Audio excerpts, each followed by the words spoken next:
Day 5 here in Tenerife for the Playa Surf Wind and Waves Festival, and today it totally delivered. Wind and waves.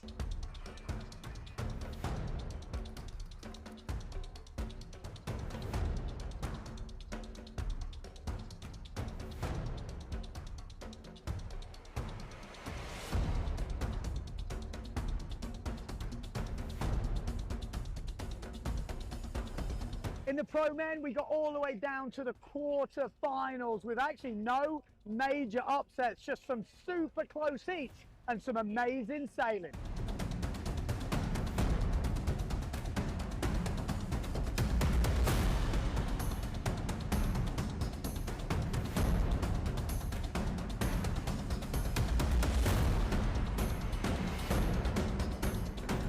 Although we did have a buzzer beater today, Morgan Nuro busting out a double in the dying seconds of the heat to take down an on-fire Dieter van der Eycken. Was not having a great heat there. I had like a pretty good back loop, and then wave rides, it didn't feel like it had much. And yeah, at the very end, I saw the ramp and it came and it looked perfect. And I tried a few doubles before, but just never managed to really get it around. It was like I was completely overpowered on 4.0, and then yeah, I got. We've also got to mention Julian Salmon. He looked absolutely on fire in the early rounds today.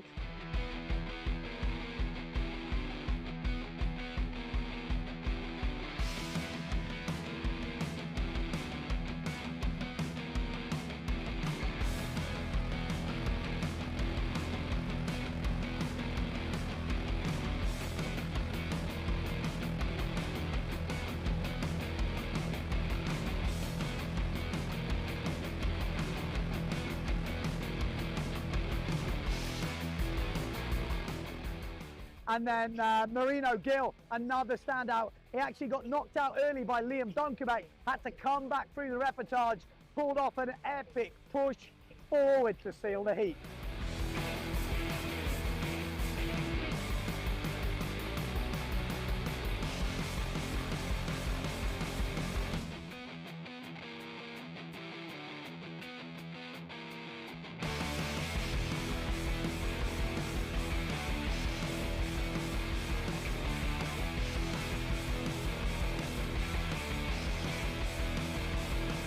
In the women, we're down to the semi-finals. Again, no major upsets, some super close heats, some big jumps, and some epic wave riding.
On my 3-1 and I was absolutely out of control stacked.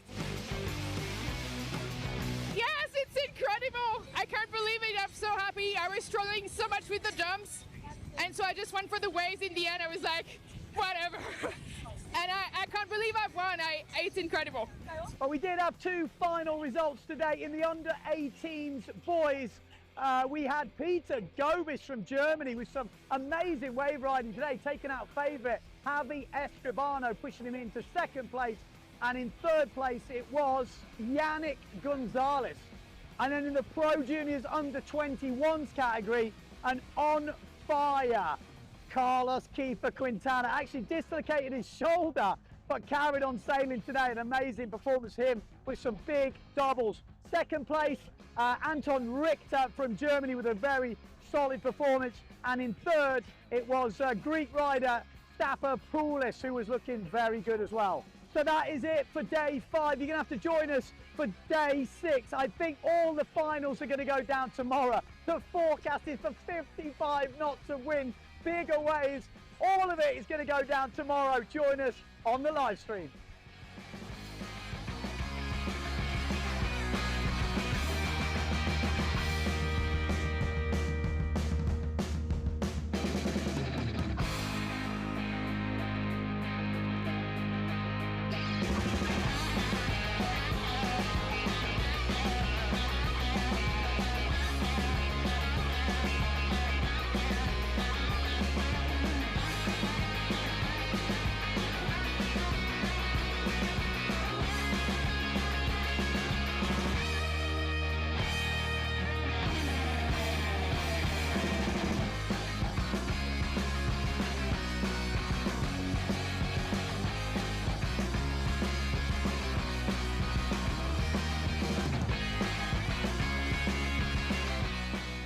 Barrel and 360 and double at the band. Yo pensaba que empezaban como en 15 minutos desde las y media y estaba en el agua ahí como no entra nadie, tío. Saco la navaja y verás tú.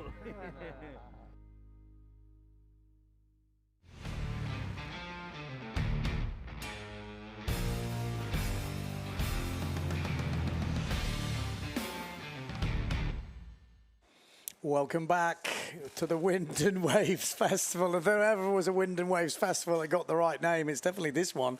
I'm here again with Finn Mellon from Ireland in the commentary booth, ready to bring you the action from finals day here in Tenerife. Finn, how is it looking out there? Windy. Yeah, yesterday we kept going on about how windy it was, and today it's taken not just one step, it's 2 steps up. It's exciting. There's waves, there's proper swell. I've been on the beach for about the last hour watching it, and yeah, I've been excited. I just wanted to start. Well, I think we've got to start with Philip Costa. Went out on a 3.7 this morning, spoke to him, said he was overpowered on 3.7. He's rigged up his 3.4. This is Philip Costa. And then you've got a couple of guys who have underestimated the power of Tenerife. So at the moment, we've got Pozo, not that windy, I heard, because of this Kalima. The difference is here in Tenerife with this little bit of Kalima, which is the dust from the Sahara Desert. It's very hot. It actually supercharges the wind here. So a lot of people, Marino Gill being one of them, haven't brought his smallest sail. He's got the smallest sail. He's got his 3.6, which is relatively okay because he's a charger, but he's going to be lit. There's a lot of people on the wrong size sails. Yeah, there's a lot of people who just haven't bought them. I've been walking around. So Jules Donnell, he's coming up. He's borrowed Natsuki's 3.4. Antoine is on 3.5. Arthur, I was just speaking to him, he's 3.7. Mark, again, you mentioned Philip going 3.3 maybe. Yeah. Mark's on 3.4. He did a couple of runs on his 3.6. Too much. Yeah. Went down to 3.4 and he looked a lot better on the 3.4. So it is absolutely charging, and it is just about finals today. It's going to be the quarterfinals of the men through to the men's final, and the semi-finals of the women through to the final of the women. This is it. All about these guys today. This is their day, and it is crazy windy, like I said. The waves should start to pick up as well. We've had some interesting stuff this morning. The low tide, it's now changed. It's on the push. So the whole idea is the pushing tide all the way through. Going to try and run the finals before we get to the high tide, and it goes a little bit soft. That's the plan. I think it should work well if everything goes correctly. Yeah, no, I think he's done well on the plan. And then look, we've got quarterfinals, Heat 1. Miguel Chapuis, Takuma Sugi, Marcilio Brown, and Joseph Pons. Yeah, it's going to have some big heat straight from us. Like I said, we're starting at the quarterfinals. It's going to be a 15-minute heat, so it is extended from yesterday by 3 minutes. 3-minute transition, 2 jumps, 2 waves to count. And we have got a full charge in heat. All of these guys are doing decent doubles. You know, this is the sort of stage of the competition we're at. Gone are the days where it was just Brown doing his double or Costa doing his double. These guys, it's going to be straight from the off. So we saw Joseph Pons, one of the first guys to launch into the stall double yesterday. Didn't quite get the landing and got punished, I thought, a bit harshly. So keep your eye on Joseph Pons. He's going to go big today. He's also got the push forward on him as well, Joseph Pons. He's come all the way from the challengers. He's the only guy. I think he come from second round This is obviously this is the Heat 2, the graphic we've got up on the screen right now. This is not the first heat. We have got Heat number 1 coming up, which will be the quarterfinals. We've got Miguel Chapuis, who's done it the hard way. Yeah, he hasn't made it easy for himself. Well, I mean, just to give you a bit of an idea, he obviously didn't go through on his first heat, which meant he had to come through the redemption rounds and all that. But he also had a bit of a shocker in his first heat. In his second heat, sorry, he got his timing all wrong. Went out, did the biggest, craziest stalled push loop he said he'd ever done. Then caught a decent wave, smashed it, and he said to himself, he was like, just come to the beach. He was like, yeah, that's how you start a heat. And then he heard the hooter. He looked up, the green flag goes up, and he's like, you are joking. Yeah. So, shocker. And but then, still in. So we've just got 2 minutes until we're about to start the transition. Out of the heats we've got there's the last 16 people. Who's caught your eye from this morning? We've seen pretty much everyone on the water. And when you're scrolling down the list, I saw Leonard. Yeah, Leonard Neubauer, push forwards, massive store forwards. I mean, and he got some massive wave scores the other day, so he could be a real danger man. Obviously, fresh from his win in Fuerteventura in the freestyle, we know what he's got. He's got the big moves, and he's got nothing to lose. So there's going to be guys like Antoine Martin is a bit crazy when it's like this. I thought Costa looked really good today. I think he's going to be a lot of people's money would probably on a Costa. I thought Marino looked really good. Mark warmed up. He looked a bit slow at first and then kind of grew into his session. Did you see the push forward? Yes, exactly. I think I gave that a 10. Exactly. So that's what I mean. But at the beginning, he didn't quite look in. The waves were a bit junky. And then he kind of pushed through that early, whatever it want to call it, and then he just went into paré mode. I think he also looked, as I was saying, he was on that 3.6 in the first one, and then he changed to the 3.4. I think that made a bit of a difference to him. He just looked a lot more comfortable. Yeah. No, it's really windy out there. I spoke to a few of the girls, and they were looking at me like, Ben, I can't even go in a straight line. The ladies are rigging 3.0s, 2.8s. And it's too big. Yeah. And they're too big. So, yeah, let's hope we get through. But we should be getting the green flag. Yep. Oh, we're going to go to a quick little advert break just before we start the transition. And then, then we will be straight into the action with Heat 1. Okay, so let's go to the adverts. Check you in a few seconds.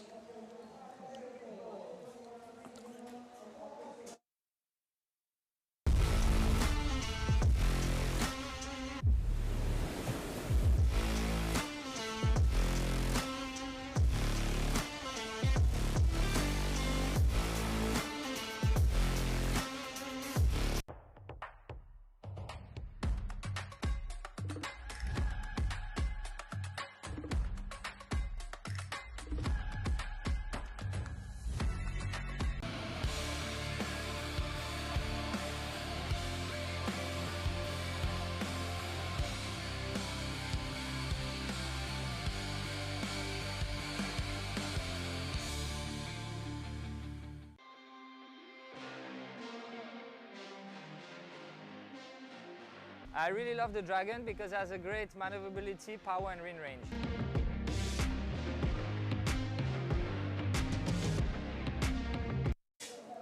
Okay, we are getting close to kicking off. It's going to be full action-packed. Like I said, if you are just joining us, we're at the quarter-final stages. We're going to run all the way through to the final. So we will be crowning a champion of this Playa Surf Wind and Waves Festival here in Tenerife in 2026.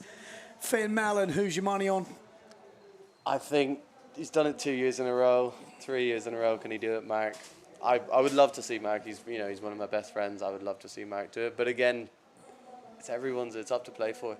But I think just from the 2-3 weeks we've had, he's been looking on top form. Yeah. And you can't, if you weren't to say Mark now that I've said it, because I know you're going to say Mark. No, I'm actually, I mean, obviously I'm a simmer rider and I'm a big Paré fan, but I always pick him, so it gets boring. But I have to say, I think Costa is going to be tricky today. I think in this wind, like, Tenerife's maybe not always his place. It's a little bit lighter, but when it's this windy. Yeah, he's always done good here, Costa. And especially if it's a windy Tenerife. I think it is very similar to Vargas and places like this, depending on what ways we get. He looked really confident earlier, got a big smile on his face. He's going to be dangerous, I think. looking at his draw as well, I just have a feeling Costa's definitely going to be in there. Yeah. I think it's hard to bet against Brazinho as well. I think he's going to be Mr. Consistency. I think he's going to be up there. I think Pare's going to be there. I think Marino. And Marino Gill. Marino Gill. I mean, it's boring because those are the four guys. But I mean, there are definitely a few guys who can cause some upsets today, and I think it would be an upset if those four don't make the finals. I mean, Pare's got a difficult draw down that bottom end. Interrupt you, sorry. So first run, Takuma Sugi hasn't quite got the ramp. I think we're going to see double straight off the get-go here. Yeah, 2 jumps, 2 waves to count. Oh, just a big old floaty. I mean, that's what... Perfect. That's what he can do. It wasn't his best ramp, but it's just a double off kind of a small ramp there from Brown. And that'll do. Ooh, weird rotation. You can get these strange gusts here, I think, when you've got this Kalima wind. They does kind of look... We look a bit knocked out a bit there. Like I say, it'd be really interesting to see who's on the game today because we know those four. I think it's probably more interesting to pick who could cause an upset. You know, who are the danger men? I mean, Joseph Pons is probably one of them. He has got a push forward in a stalled double on him. And this man here on your screens, Takuma Sugi from Japan. He already took out Miguel Chapuis in the early rounds, and Miguel had to fight his way back. He's had to do 2 more heats to Takuma Sugi to get back to this spot. So, I think you definitely have to give Takuma a shout out here. Well, there we go. Nice from Takuma. Now we got Pons, beautiful as well. Off. There's not much to separate most of those doubles. We've got Brown already up and riding. Not quite getting that. Stall forward. Oh my life! Wow. He had a bit of a moment there, didn't he? Yeah. It's cool. We've got so much action. This is what I thought we were going to get. I've been genuinely excited to watch this, and it's exciting that it's happening now. We've got to go pretty wide. We've got 4 guys in the heat. So if you are wondering, we have to kind of go wide on some certain shots because otherwise we are going to miss some action. So it's a bit of a trade-off. Yeah. So Takuma here is on a 3-3. So because again, you look at the live stream, it doesn't look that windy. No. It really doesn't. And for everyone at home, you're going, it's not windy. It is windy. Yeah, push forward's going to be the danger move today because the double, a lot of these guys are doing doubles now. So we've really got to look out on the jump in front. Stalled double is going to be a difference maker and push forward.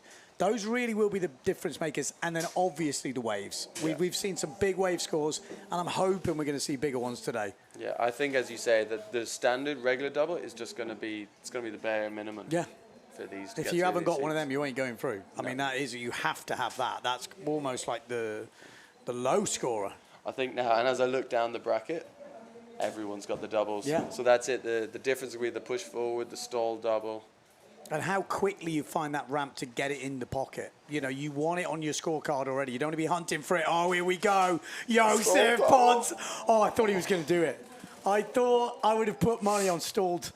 Oh, push forward attempt from Miguel Chapuis. A massive stall forward from Joseph Pons there. I thought we might be seeing the stall double from Ponzi. Yeah, it's interesting. And then with the waves, so you can see we've already got more swell than yesterday. It's going to keep building as we're on this pushing tide. And with the nice thing, we're going to be finished before it gets too high. Yeah. So hopefully we've picked hopefully we've picked it perfectly. Pick. This is good though. I mean, it actually makes sense. Pons doing a sensible thing there, going for that stall forward, because now he has got 2 separate jumps. If he'd done the stall double, it would actually it would only upgraded his normal double if he'd have landed it well. And he's already got quite a good normal double. So Joseph Pons, what's he going to score for that stall forward? I mean, it was massive. Yeah, it was really big. And again, that's what the real ones. It's interesting. Pons today, I don't know, unless he sailed really early, he's been one of the few I've seen who's been relaxing this morning. He's been chilling, sat on the beach watching it. 5.62 for that huge stalled forward. And it kind of has to be that. It's 2 points lower than a double. I think, you know what I mean? It's still just a single rotation, even though it's massive. Oh, ooh. Got a bit of a weird, wind gust on that board there. No, and gets taken out by the next wave. Not what he wanted. Because that actually looked like he would have made that. Oh, Takuma putting that one nicely together until the 360 at the end. Yeah, it's in a couple of the guys struggling on the second rotation. And Miguel had that mega crash on the push forward. Someone saying Costa for the triple. Wouldn't bet against it, would you? I wouldn't. I definitely wouldn't. You never know. No, it was interesting. I was talking with Antoine. Oh, good turn by Pons. I was talking to Antoine, but as he was rigging up, seeing what he's got in him. He's keen for double pushy. Okay, that is interesting because he is a man. I talked to him again at breakfast or dinner the other night. Sorry, not breakfast.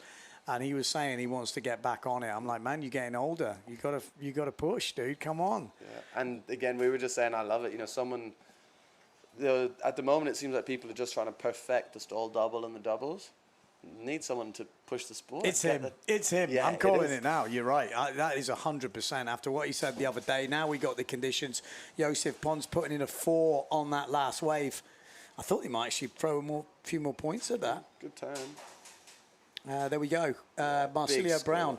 4.5 for the push forward. So they did score it, even though he got taken out by the next wave. 6.88 on that wave ride and a 7.22 double, sitting in first place at the moment, and he still hasn't filled his scorecard. Yeah, that's 6.88. It's a big score on the waves. I think we're going to see that kept in the scoreboard. And then Miguel, where is Miguel? Maybe he's waiting for more ramps. Because he quite hasn't. I think he's going to want the push forward here, or at least that big tweak pushy that he does, a massive one. Should be interesting to see how that would score. He knows he's got to throw it down. At this stage of the competition, you're not going to get through by just doing a solid heat. You've got to throw down. Yeah, he wanted it. He'd already committed, but he didn't quite get the takeoff. That was Takuma, that one on the push forward. Yeah, Pond's sailing well. Again, he's putting together a smart heat here, isn't he? He's got his 2 jumps, and now he's just working on the waves. We're talking of who's going to bust out a new move. Maybe today's a day for Leonard. We've seen that shifty forward. He's got the ramp. Maybe it's I think with the shifty forward, he probably needs the freestyle board to get the good shifty, as far as I understand it. So I think we've already seen him do some pretty decent push loop forward. So I think if he gets the opportunity, there's 100% it's coming in. I mean, he's already done one last year in Pozo. Still lost the heat. But his wave riding has definitely stepped up. He was a standout in the waves yesterday. Really, I haven't really seen him do anything. And then the other day in the heat, just smashing it. No, and it was cool. I saw he said it himself on.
Slight problem with the electricity there. We got cut off, but do we have the results from that heat?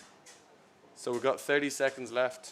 Oh my life, look at the scores. But I just went and watched the heat live because we were down here in the booth. And down the bunkers, that bunker wave we talked about, I just saw Miguel do one of the biggest stall doubles I've ever seen. But look at the scores. 9-5 double forward from Miguel Chapuis, but still in 4th place. Takuma Sugi winning. Joseph Pons in 2nd place. Unless we see some movement now, we have just seen massive upset. Massive upset. We're still waiting for scores to drop in. Obviously, there was an electrical problem there. But in theory, the scores all stay the same. As soon as the Wi-Fi comes back on, it gets uploaded. So I don't think we've missed any scores. We'll wait for this score to be finalised. But what an upset this would be. Wow, Takuma, what a heat. He sailed there. I'm just looking. Waves 4-3-2 double. And I'm sure Wave we'll see it. 7-7-5 for Takuma's wave. Yeah, must be a really good wave. And again, I'm sure we'll see it on someone's got it filmed. That double is one of the biggest doubles I've ever seen. Wow, by Miguel. 9-5. Yeah. I mean, that's massive. It And was- still to finish fourth with a 9-5. Again, the rest of his heat just wasn't quite there. Yeah, wave scores. You can see Brown as well. 3-2-5 for one wave. Yeah. And a 7 for another wave. So not a disastrous wave, really. I mean, Well, big wave Ponzi, scores where and stuff. did he go? Double. He's got that wave score of a 4-5, that massive stall forward, and then a 5-8-8. Wow. It looks like those are the scores. I saw the double from Pons, again a very good double. That 7-4-2 double. Wow. Wow, wow, wow. Wee wow woo woo. That is some big upsets in this first quarter final. That does look like it's confirmed. Crazy. Okay. Well, there's one of my bets out the window. Like I said, we're still waiting for that. How does it work? When does it get confirmed? But we will be moving into the second heat, and we'll let you know as soon as those results do get confirmed. We got Carlos Kiefer. Yeah, it looks like to me it's been confirmed. Carlos Kiefer in the next one. Antoine Martin, Philip Costa, and Jules Dunel. Look at this. Takuma Sugi getting... Takuma will be over the moon with that result. Yeah, This that's is how it's huge. Oh, such a shame we lost the power. That could have... Yeah. I mean, Pons, to be fair to him, looked like he was putting together some solid wave scores. Yeah, Pons and is had a setting a solid really heat. clever heat. Coming through the challenges as well, Pons. First heat, again, we've had a bit of a surprise, but that is a massive surprise on the results. Huge. Again, as you Huge. mentioned, you can't count out Takuma. Yeah, both of those guys have got the moves to do it. This is heat number 2 coming up. Carlos Kiefer sailing with a dislocated shoulder, which he did the other day. Antoine Martin, there's rumours of that double push loop. There's Brown coming in. I wonder what he's thinking right now. Philip Costa, I mean, he has to be one of the top seeds for this event. I've got him down as maybe the champ. Could he go back-to-back? Obviously winning Gran Canaria. Then Jules Dunel really turned it on the other day. He looked in really good form. Yeah, so we've got Jules on the pink Goya. We've got Antoine on the blue Goya. Double from Jules, Antoine. Bigger double. Oh, that looked gnarly. And we're going to have Carlos on the T4A, the yellow Patrick, and that's obviously Philip Costa on the red Saverne. Keep your eye on Costa because he's going to pull off a perfect double. You just know he is. And it's a stalled perfect double. I'm going to call... Oh, no. Not a perfect double. Sail was flat on the water. The judges don't like that. They don't mind a bit of wet, body, but they don't like the sail to be flat on the water. Wow. I mean, this is what you get when you get Tenerife with this much wind. We're going to have action. Oh, Carlos Kiefer. I missed that. What was that? Double. Not his cleanest. Good wave. Jules Dunel. Let's get a bit closer. Boom. Antoine out the back as well. Keep the wide. Yeah, we need like the semi-wide, 2 guys in shot. Wow, But that's a good wave for Antoine. Wow.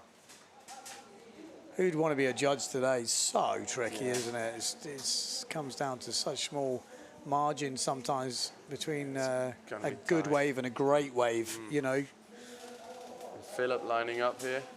I think we're going to see some tricks from this fella today and some big spray turns, although pushed it out the back there. So it's interesting, I was just looking at Antoine on the board. He was doing a couple of warm-up runs on his 76 litre, which he was saying he didn't think he was even going to strap up for this event. He literally put the fins and foot straps on it this morning and did a couple of runs in it, but I see he's back on his 84, so maybe just a bit more comfortable. Well, 7.38 for that first wave. It's a huge score. Massive. They are, I think, putting a few more scores into the waves, which I think is fair enough from what we watched the other day. Otherwise, the edge always goes to the jumping. And it's not easy to get a good wave out there. So when you do deliver, you want to be rewarded. Costa coming back upwind for his jump run. It's definitely dropped a little bit, hasn't it? Could be. Jules still on that 3-4. Yeah. It's not light. I'm not trying to say it's light. No. But I think also, especially with these sails that are, here we go, Philip. He wanted to push forward there, didn't he? It's not the start he wanted to this heat for Costa. Not, are we going to see a Brasinho? I mean, if you are just joining us, it is official. Brasinho out in the quarterfinals. Miguel Chapuis out in the quarterfinals. Joseph Pons and Takuma Sugi, the guys going through to the semis. Joseph Pons coming from the second round of the Challengers. Yeah, he's had the most heats by far. I want him to win so I can say he beat me. Yeah, no, he's been smashing it. Yeah, he has. He's always going to be a danger man in these type of windy conditions. Antoine on 2 4s, a 4.12 for the push loop and a 4.4 for a back loop. Yeah, can he nail it in the waves or can he step up the jumps? This Jules Denel wants that double. Bit wet. That's the only problem, isn't it? It's okay, but there's a but on it. Needs to be cleaner. Oh, he's got another ramp here. One hand. Better. That's good. Yeah, especially I think in this heat when you've got Carlos and Philip, whose doubles we would expect come through with really good doubles. Yeah. We're going to have to try and get some close-ups on these waves if we can without missing the other guys, because when you see how gnarly some of these sections are, from a distance they don't look crazy, but up close you will see. Can be a scary bowl when you're bottom turning underneath it here in Tenerife. So Costa is... he's not having it all his own way at the moment. We know how quickly he can bust out 2 perfect jumps and then he'll straight be back in the game here. But he hasn't had any wave scores, nothing. And he hasn't had really any jump scores of any note. No. So... Again, the heat being a little bit longer, you've got that little bit more time for this, which is nice. Or you tell yourself that and then it goes quicker. You know what I mean? Like, oh, I've got longer heat today. It's only 3 minutes longer. But as you say... What's that, a couple of runs? It doesn't actually go any faster. It's still just a couple of runs. Yeah, 3 minutes is probably 2 runs in and out in a wave. So at the moment, early doors, I would say this isn't going Costa's way. It needs to change pretty quickly. Psychologically, he needs something in the bank which he's happy with. I mean, most people will be happy with that 5.83 double, really. But, oh, here we go. Costa lining up. Going to send this into orbit. And there we go. There's the first clean push forward of this competition. Well, I say first. It's the first one today. That was a hell of a hit from Carlos Kiefer there as well. But that's what he needed. He's got one of those jumps in now. The double we know is bread and butter for Costa as Denel's going to town on this wave on the inside. Nice. That was excellent bit of surfing from Jules. Jules on that borrowed 3-4, borrowing it from Natsuki, the Japanese lady. And she hasn't got any heats to go today. Good job. I don't think she'd be using it anyway. She would not be on the 3-4. I think more like a 2-8. Let's see what... and there we go. Costa getting a... 10. 10. There we go. 10 on the push loop. Wow. Wow. Again, it was... massive, I think. Dry, yeah. It was dry. Again, and there is that effect. The live stream does make things look smaller. Yeah. You know, when you see this, if you're watching here on the rock, it looks massive. Well, it's interesting they give it a 10, though, because now they got to give some waves 10s. Yeah. Yeah, no. I mean, it is the weapon of choice, the push forward, but wow, okay, we've gone 10 already. I like to see 10s, but that surprised me after what we saw yesterday. But it's fair play. I mean, it was clean, it was massive. If it's easy, everyone should do it. You know, any complainers need to be like, okay, well, go on then. Yeah, so just pretty much, he's back into third. But yeah, he's pretty much just got that score in his score sheet at the moment. Needs some waves. I'm sure he's going to pick him up. Jules is working him nicely. Good, This is a decent wave from Jules Denel, and he's still going, opening up. Bang, good wave. Yeah, he's picked this one nicely. Just pull out before the beach. Wow, there we go. The first 10 for a while. Yeah. Yeah, I don't think there was no 10s in Posa this year, was there? Don't think so. I don't think so. This is No. the first 10 of the year. I mean, it was a proper wavy hit, and this is Philip Costa. It was clean, and I think it was bigger than what we saw here. I think it would have looked absolutely massive from the beach. Here we go, Costa on a wave. We see a 360. Yes, we do. Look at that. That's nice. He's getting into rhythm. Antoine, excellent turn out back. That's a really nice turn. He'll get one more section if we keep it. Oh.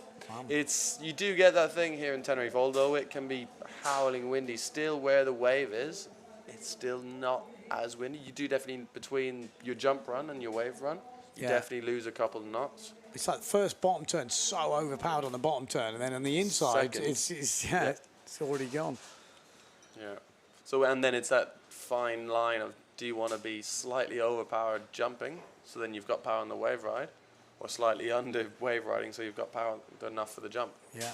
Carlos Kifo with a 6-1-2 on that last wave before. Pretty solid. Good scores. Yeah. So at the moment, it is Philip Costa leading now with a 7-1-2 on that last wave, a 10-point push forward. He's got the stalled double, which I'm pretty sure he's going to upgrade as well. I wouldn't put it past him to do another stalled double, but a perfect one. Well, they've set the bar with this push forward now as well. That's interesting.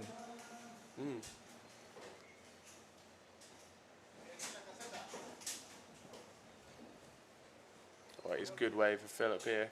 Oh, going to be another 360. Oh, round into straight the section. into the bottom turn. He's going to. Oh, I thought he might go for a goiter then. He looked like he wanted it, and then he thought, "Hang on a minute, I need to get something in the bag here." Yeah, he backed off that.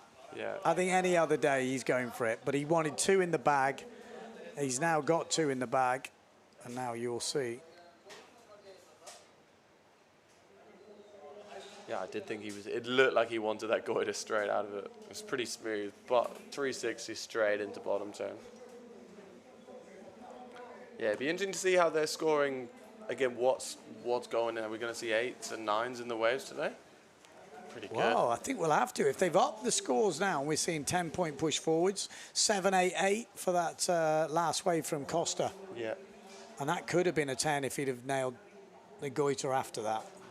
On just before we started, I saw Dieter on a wave do 2 absolutely banging 360s and like under the ball 360s back to back. And I was thinking that's a 9 or something if that were in a competition. Whoa, upside down 360. He's stoked on that one. That's a hell of a wave, that. Yeah, no. Costa, first guy to go over 30 points. Look at that, wave score 8, 7-1-2, push forward 10, and you're not. Are you betting against the stall double? No, I'm not. That's for sure. Now he's got his 2 waves. Maybe he's going to go upwind and we'll see. Where is he? We could see 35 points here. We really could. Yeah, Antoine. So it's very close between Antoine and Jules at the moment. So top 2 go through, and it is still all alive for that second place. Even Carlos Kiefer, he's got a couple of keepers in there, and he's still got 4 minutes. So to add a couple of scores, it's not beyond the realms of possibility. No, that 6-1-2 on the wave is a good score on the wave. Yeah. Again, it's just pretty much needs a new wave and 1 more jump. Where's Costa? He's waiting for a wave. Okay. Which is interesting. Yeah. I mean, he knows he's got that double, but it would not surprise me if he gets another one towards the end. Look at this set coming through. The waves are going to start pumping as that tide comes in. The trademark one-handed back loop from Jules Denel. Antoine Martin sitting in second place at the moment. This is Carlos Kiefer. Are we going to see the double push loop? He did say if he's feeling comfortable, as in, if he knows he's through the heat, he might try it. Do you ever know if you're through the heat? I mean, he's had a good one. Yeah. Last wave score was a 6.62. He's had a 7.38 and a 6.62, so solid wave scores from Antoine Martin. I think if you see Philip do that push forward, you might know you're not maybe going to win. Yeah. You're fighting for second on that. But who all knows? To play for, isn't it? All to play for. Here, Jules Denel not out of this. No, not at all. These to upgrade on a 5. Ooh, that might have been it if he'd have made it.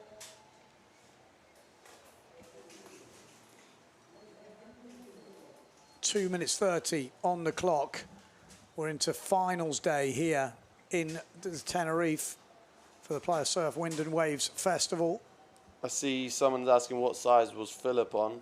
This morning he was on 3.6, which he changed down to a 3.6. Yeah. And if Philip's on 3.6, it's scary. Yeah, it's windy. And he rigged his 3.4, he said. I think he said 3.7 or is it 3.6, 3.7, whatever. That size, and he did rig the smaller one because he was overpowered this morning. So it looks like he is on it again now. I bet that 3.4 doesn't get too much use. We might see a pretty big jump here. Keep your eye on Philip Costa. No, he doesn't look like he's gunning. Oh, no. He fancies an upgrade. He's only got a 7.12 and an 8. Oh, big stall forward from Carlos. Oi! The running man. Antoine Martin, trademark move. Still in second place at the moment. 1 minute 30 to go. Jules Donnell on the pink Goya is someone who could make the difference here. He's only sitting 0.2 behind. He would only need, I say only, a 5.5 back loop would might pretty much do it, or a 5.3, 5.5 and a half wave. Still in second place, Antoine Martin on the blue Goya. This is last chance saloon for this guy, Jules Donnell, on the pink Goya, 3.4 meter sail. What has he got? He looks under. He does look a little bit under, doesn't he? On this inside. Can he get an opportunity? Needs to upgrade on a 5.3 back loop. Again, I think it's around here that the wind's going to hit him, and all of a sudden he's full power on the 3.4. Whoa. Well, is that a 5.5? If it is, if it's a better one than his first one, he could take Antoine Martin here. He really doesn't need a big upgrade. He'll be doing a lot of people's fantasy teams a big favour there. He might just miss. He might just miss because if the judges give him, there's a better double, I think, from Philip Costa. Or looking at that back loop from Jules Donnell, is it a 5.5? That would be 17. It wouldn't be enough, actually, 17. It would need to be more than 5.5. Which I think it was a little bit better on size, but how much better is the question? 2 seconds and we're well, there finished. we go. We are waiting for that back loop. I don't think it's enough by the looks of it. We haven't seen it come in. Maybe if it was a 1 foot, 1-legged back loop, but maybe just the handoff is not going to be enough. We'll wait for the scores to be finalised, but Philip Costa putting on a show there in first place. Really clean on the waves. So Antoine Martin in second. 5.28 for Jules. It was very simple. Oh, no, hang on. 5.7 and Jules is in second place. Wow, it comes in at a 5.7. 5.62 now.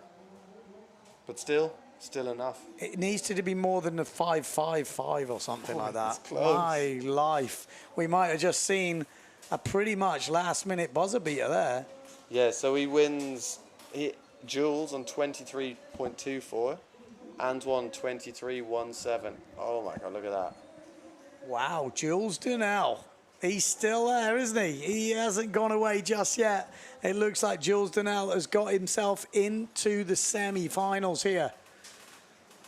Epic, congrats. On a borrowed sail from one of the young rippers. Yeah, congrats. Oh, you got a feel for Antoine Martin, though. He's going to be upset with that. When it's that close, you will be able to go back through that heat and pick holes in everything, because when it's close, it's just how it is at this level. But unfortunately for Antoine Martin, missing out. That's that double forward maybe kind of cost him. Okay, we're going to take some ads and we're going to be bringing you back to the third heat of the quarterfinals. Don't go far away.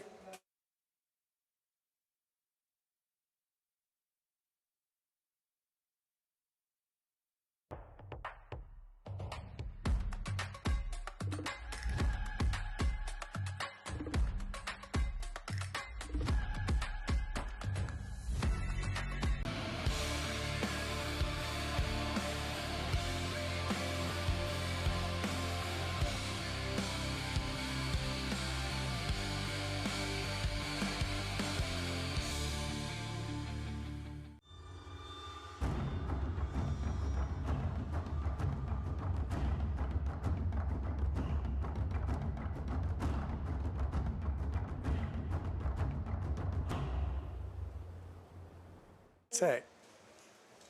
And we're back. Quarterfinal, Heat 3 is here. We've got Leonard Neubauer, Julian Salmon, Arthur Arukin, and Morgan Noirot. What do you reckon, Ben? I reckon any of these heats can go either way. We've already seen some crazy stuff from Leonard Neubauer. Arthur Arukin always steps up in competition. He's going to like these type of waves. Julian Salmon put on a show the other day.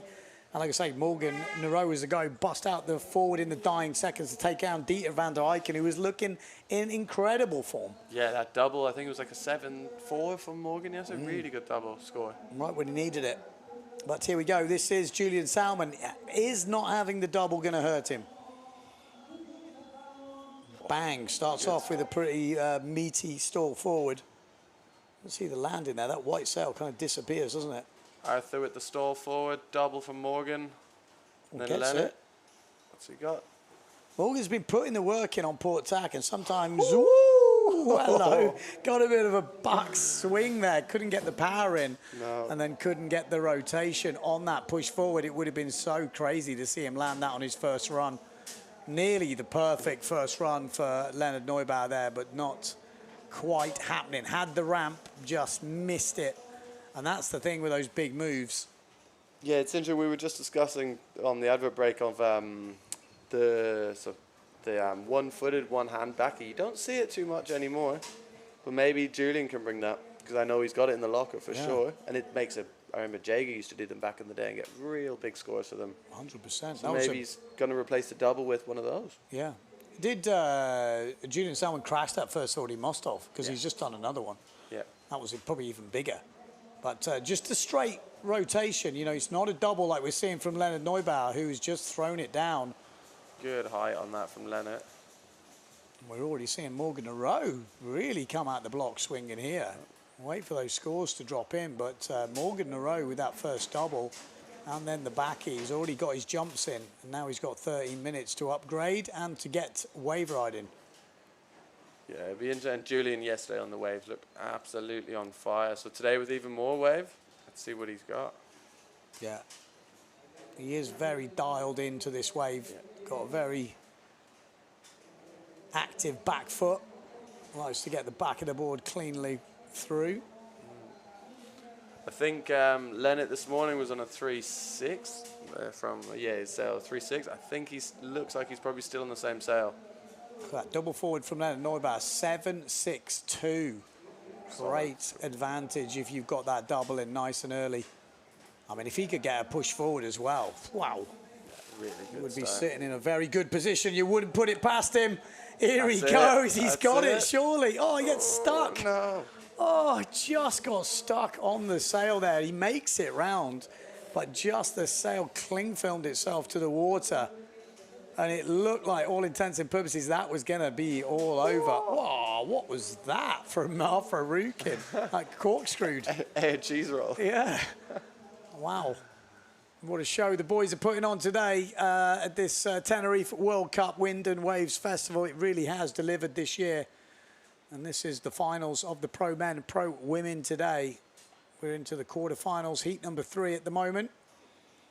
And yeah, we're seeing some action. 7-4-2 for Morgan Noirot's first double forward as well.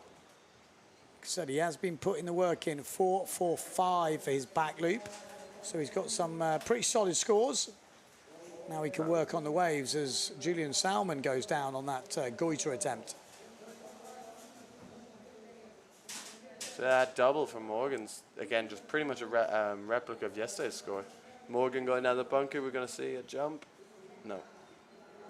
I mean, still the push forward, not getting no score, getting a 3-4-5, which if you actually total both scores up, it's not terrible. No. Still above 10, but... and if you think some of the backies are scoring 4s. Yeah. No, he could definitely upgrade, though, and that's what we're going to see. See him get some wave rides in.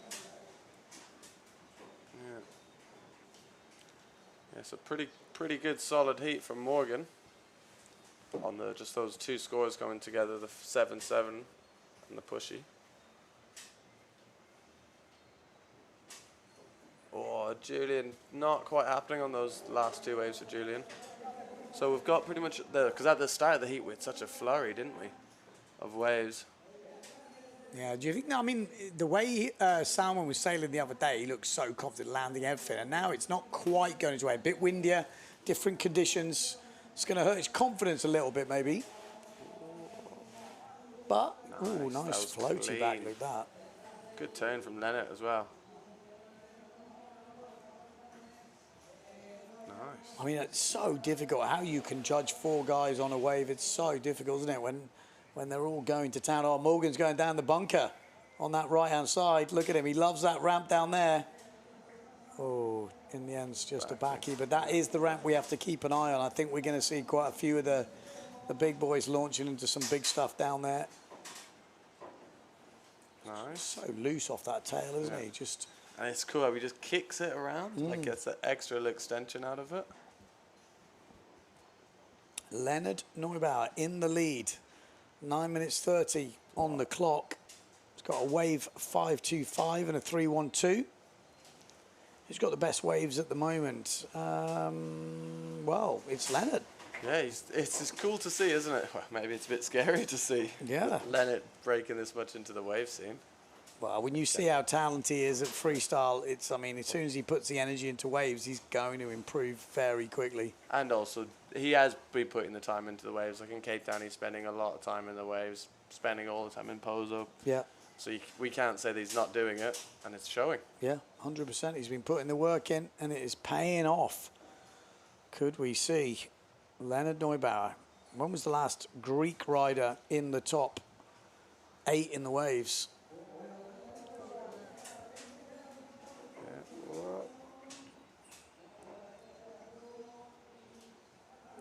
So, who's going to make moves here? We've got Julian Salmon moving up into second place now. It's super tight, but not all the scores filled in. 7 points for that last wave from Salmon.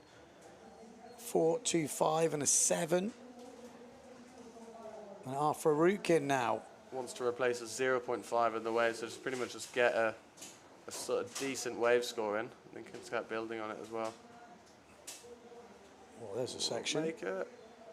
He's going to get it, isn't he? Nice. Yeah. So that's going to help him quite a bit. Because again, it's just that one. If you drop that, he'd be getting pretty pissed, I think. So he just needs to build a house, and now he can really, he's got the scorecard filled. Yeah, there we go. Leonard Neubauer still looking for that big second jump. We could see it now. Look, oh, just got caught. He just got caught on the takeoff. Otherwise, I think we would have seen a push forward there. He'll be getting frustrated now. But still plenty of time to go. 7 minutes 30 on the clock. Morgan Nareau just getting his second wave score in. One-handed backy from Salmon. All the way off on the landing. Goes over the next wave and then catapults out the front door. I mean, he was in control. That will be a complete. He was showing how much one-hand landing had done, and then it almost actually too much. But they will count that as a landed jump for sure. Julian with a 7 in the waves. Faroukin leading at the moment. Really solid scoring from him. 5 point forward, back loop 5, and then waves 4.38 and a 6.38. But he's going to have to maybe up a few of those scores if he wants to stay in first place. It's still got 6 minutes. And there's a few other guys. Oh, here he goes. He's got it. Yes. What a push forward that was from Leonard Neubauer. It's almost like if you give him the ramp, it's going round. So he's going to improve on that 3.45 by a lot, isn't it? Yeah, and they've already thrown good points at these push forwards, so they've already told people we're going to score them big. He's going to get at least 4 more points, if not 5 more points on that. He's going to go straight into the lead, that is for sure. Because that was clean, that was decent. There he is. He is in the lead. And we've got, well, we're still waiting for the score on that push forward. It flicked in and then it flicked out again. So one-footed backy from keeps the hands on Salmon. this time. Where is Salmon at the bottom end? Yeah, it's interesting. They haven't given the scores for Julian's one-handed backy yet. I mean, it's hectic. And imagine There's judging so much this happening. heat. It just feels like it's non-stop action. Yeah. There we go. Score comes in 9. Yeah, not as big as that push forward we saw earlier from Philip Costa, but a 9. That is so solid. 7-7 on the double forward. He's got wave scores of a 5.25 and a 4.5. He's going to be so difficult to beat here, Leonard Neubauer. Yeah, we impressive. could, and he looks so consistent with that push forward when he gets the opportunity. It doesn't look erratic at all, does it? It looks No. controlled. He looks like he's got it on the lock. Yeah, he's got the Whoa. technique down. Big tail blow there from Julian Salmon. Around Arthur. Right in the face of Arthur. Good turn. And Julian got a 6 on that back loop. So he's putting it Do you think the together. fight's on for second here? I think with those 2 big jumps, it's got to be, hasn't it? I think so. Because now Leonard's going to work on that 4.6 to replace that. Yeah, we got 3 guys going for one spot here, I There think. you go. Julian into second place. Yeah. You do feel not having the push forward and the double's going to hurt him later on in this comp if he wants to really get to the podium or maybe win it. But his wave riding is second to none. It's absolutely spotless right now. Yeah. Yeah, it is interesting that we had that. Remember the event in Pozo? He came second to Marino. Yeah. Again, without the double, without the push forward. Costa was upset. Yeah. He did. He was like, hang on a minute, you're scoring them single rotations too high type thing. And he doesn't usually complain. Yeah. But he was upset that year, I remember it. Since then, he's been on a bit of a tear, Philip Costa. Sometimes you just need to light the fire. But it's so stylish. I mean, Salmon, if he could just add those double rotations, I mean, wow. Dangerous. Very dangerous. He's already dangerous, sitting on 24 points. We've got 3 minutes 50 on the clock. Leonard Neubauer absolutely doing what people have predicted for a while. I think a few people have, oh, watch Leonard Neubauer, and he's not quite done it. And, oh, watch it. No, he hasn't quite done it. And then this year, we've kind of like not mentioned him too much. And now he's just come out absolutely swinging. Why has Morgan got a German number 6 on the sail? Because it's not his sail. Yeah, no one's got small enough sails, so everyone is borrowing gear right now because it is cranking out there. Yeah, they're all the juniors are getting picked up on their sails. Oh, section doesn't make it. That's Anton Richter's sail, G6. Yeah, and then also when I was on the beach, I was speaking to Victor, and Victor was trying to wave in Anton Gobish. Look at this wave from, I was about to say, look at this wave from Leonard Neubauer. That last section was sitting up for him. I thought, oh, God, this is going to be a big score, but in the end, doesn't make the hit. Yeah, Victor was waving in Anton Gobish for his 3-4 because Victor doesn't have a 3-4 here. And again, if you've got a 4-time, is he 4-time world champ, I think? If you've got Victor waving you on the beach, you're a sail. Do you think you give it to him? Yes. That is crazy. There we go. Excellent 360 from Morgan. Wow. Could he get back in this now? He's got the double forward there. Yeah, because he's got a really good jump score of that double. Yeah, it's his wave scores that's letting him down. You wouldn't usually have said that with Morgan Nareau, but 2 minutes 20 to go. That will definitely upgrade his waves, and he's back in the game here. And it's so close. Look at this. Arthur Arukin, at the moment, still ahead of Julian Salmon by 0.08. Nothing in it. At the moment, Leonard Neubauer has got a clean lead due to that push forward as his second jump. And some solid wave rise as well, but it's definitely the push forward which has done all the damage. Oh, double, big double from Morgan downwind. Does he make he it? Crashed it. Looks like he crashed it. I mean, he's already got a decent double. Again, I was going to say, it's not really the one he needs to work on, but he might not know that, but he won't know it. Wow, hell turn there from Arthur Arukin, really just getting it all into that thing, wrapping itself around. So Morgan Nareau gets a 5-1-2 for that 360 wave. Yeah, they've not been throwing so many points at the 360s unless it's off a really critical section from what I can take note from. Which again, it has some merit to it. Oof, one-handed backy going down. 1 minute and 10 seconds to go. Arthur Arukin, what does Julian need to upgrade on? He's got a tricky upgrade here. Because he can only upgrade, well, a 5.38. I mean, that's definitely upgradable. We know he can get 8s on the way. Here we go. This could be the upgrade. Look at this section. Salmon doesn't make it. No. Oh, he's going to run out of time here. He needs to get back in position as Leonard Neubauer just putting the icing on the cake here. Nice. What a performance from Leonard Neubauer here in this quarterfinal. to take the win. He's going to take the win with 30 seconds to go. I don't think the other position is totally secure yet. Salmon might get another opportunity with 30 seconds to go. Keep your eye on the white sail, although that doesn't look good, does it? There is 0. Oh, there's a set. 20 seconds to go. Not all over. I don't think this is all over. 20 seconds.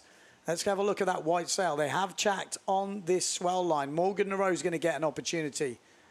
Yeah, because they need something big. Of course, as if you're still on the wave and the buzzer goes.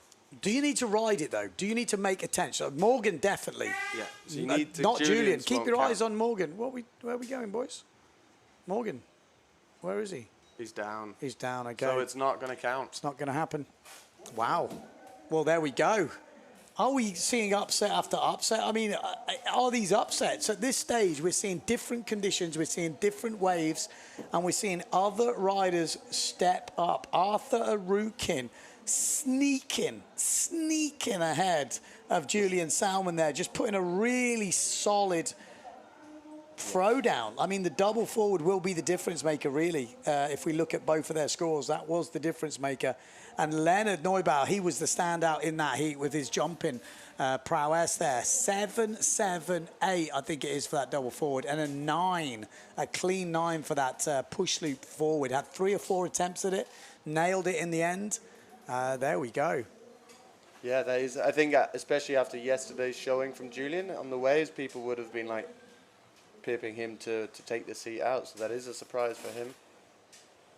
Oh, I think this is when he doesn't land. Boom. It was that first one, was it? Yeah, they just got a little swing when that board came down. Just looking in the comments. Wow, that's the push. Oh no. No, he had a few attempts. He had a few attempts. It didn't quite go well. That one looked like he was going to make it, and then this is the one. Bang. Like I said, he had some attempts. That was sick turn. We like that. Yeah. We like that. Julian, be proud of that turn. Well, in the comments, we got John saying push forward with a kind of wet landing equals 10. Well, I'm not sure it was a wet landing. It was absolutely massive if we're talking about Costas. Yeah, I think his shorts will still be dry on that 10 thing. means it can't be done better. I mean, I don't know if you can do it. I would love to see you go for it, John. Because when you're going that high with 2 rotations opposite to each other and landing bolt upright with your bum wet. And I think also what's to be counting for with the drone angle, which is the main one we saw, Phillips push forward, makes it look a lot smaller. Yeah, if you see it from the beach, well, I guess we will see it from the beach later in the highlights and stuff. But an impressive performance. We're into the final heat of this quarterfinals now, and this is well, this was meant to be the death heat, but we've already seen like upset after upset. So in this one, we got Victor Fernandez. He has been a proper legend at this spot over the years. We got Liam Dunkerbeck, who's been causing upset after upset over in Pozo, knocking out Brasinho and Marino Gill over there. He even knocked out Marino in the early rounds here. Then we've got Mark Prey going for 3 in a row here. And then Marino Gill got knocked out early by Liam Dunkerbeck, but he looked fired up this morning. Keep your eye on that Neil Pride sail. He is going to go into orbit. He's on the 3.6. Oh, doesn't make the first run. Oh, Paré. Wow. What a double to kick things off. Big stall double. It didn't even look the nicest of ramps, that. No. Look at this, all Spanish affair. Forward from Victor. Wow, that was an incredible stall double from Mark. That's just how he wants to start that heat. Big lofty backy from Victor. So we've got Victor on the yellow duotone, Liam on the white duotone. Mark obviously on that simmer, the colourful simmer, and Marino on the JP, Neil Pride. That was a great start to the heat for Mark Paré. I watched him earlier, and he took a bit of warming up today. I've got to say, he wasn't dialed in straight away. He stayed out there, changed a bit of gear, was moving it backwards and forwards, and then he got into his rhythm. Oh, Paré, did you see that first turn there? That was a proper blow. He's got such a good style here, isn't he? He looks on it. He's got a 7.88 for Victor Fernandez's double forward. I mean, what do you score as Parry's? That was a massive stalled double. We're gonna see the 9s, and it's. We've got to, haven't we? It's, wow. because when we look at that, if that's scoring 7s, there we go, Paré 10. Yeah, so they have gone. They did say they are going to up the scores today. We want to see 10s. These guys are the best guys in the world in gnarly conditions. We're going to see more 10s. That's what the call has been made. So that is why you're seeing 10s. The scale has been opened up. You'll see it in the wave riding and you'll see it in the jumping. But when you go in that high and landing that clean with that much momentum, you know what I want to see? I want to see the 20 from the jumps. Well, I think we're going to see. Whoa. And that's the thing. You know, it isn't easy. They make it look easy sometimes when it goes well, but the consequences can be huge. Go ahead. No, wave 360. Ridiculous. Mark Paré, 360. He's got that move locked down absolutely ridiculously. So Paré scoring a 6.75 for his first wave, 10-point stall double. We've got Victor Fernandez with the normal double and a 7.58. And also, they want to see the guys pushing. They want to see the guys pushing the levels. How do you do that? You have to give them the points for risking it all. Yeah, Mark already on 21, almost 22 points with just 3 minutes gone. Yeah, wave score 5.12 for that 360 wave. And the first one with that big first front side hit follows it up as well. Liam's got a ramp. Has he? Bit late on it. And yeah, we were talking about Victor, and he is Victor in the podium in Tenerife. It's synonymous. Yeah. They just, he's expected to be on the podium, so he can do it again. Although not usually in these crazy conditions we've got here. This is more like Pozo, and Pozo, well, in the end, the finals for the men wasn't, but we had a fair few heats which were quite light wins. Yeah. So it's been a bit of a switch around this year. So we're seeing some love for Mark in the comments. Yeah, we're going to see this early days in this heat. We're now basically to the same size as the heat we had yesterday.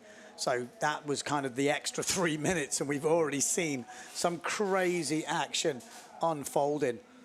I think we're going to see Paré maybe try another wave ride and then maybe look for that push forward, or at least a second jump. I saw him this morning going for a couple of push forwards. Well, actually, I saw him do a push forward that I scored at a 10. Yeah. It was a 10 push forward, so maybe he's going to try to bust that. And that was on that bunker wave down below. But now he's waiting for a wave to improve that wave score. I think he wants 360 in a big turn. Someone asking how old Victor is. I think he's 40, 41, is he? Get some spray. Finding the sections here, Paré. He's super focused. Obviously won this event back to back, and now if he was to win it this year, it would be the third time, but still a long way to go. But he's looking good in this quarter final round heat here. Yeah, Victor's 42 years old. Yeah. Still doing it, still got it. It does feel like the race is on for second place here. I know we're super early, but when you give Paré this whole heat now to upgrade, it's pretty dangerous. But this is a guy who can definitely deliver the goods, especially in the air. Here we go, Marino Gill. Oh, he had so much forward speed there. In the end, it was a kind of a spinning double. He did so well to get there because he didn't quite get the lift and the kick from the wave that he wanted. Yeah. Oh, beautiful turn from Victor. So just to tell everyone again, Victor is on the yellow duotone and Liam on the white duotone.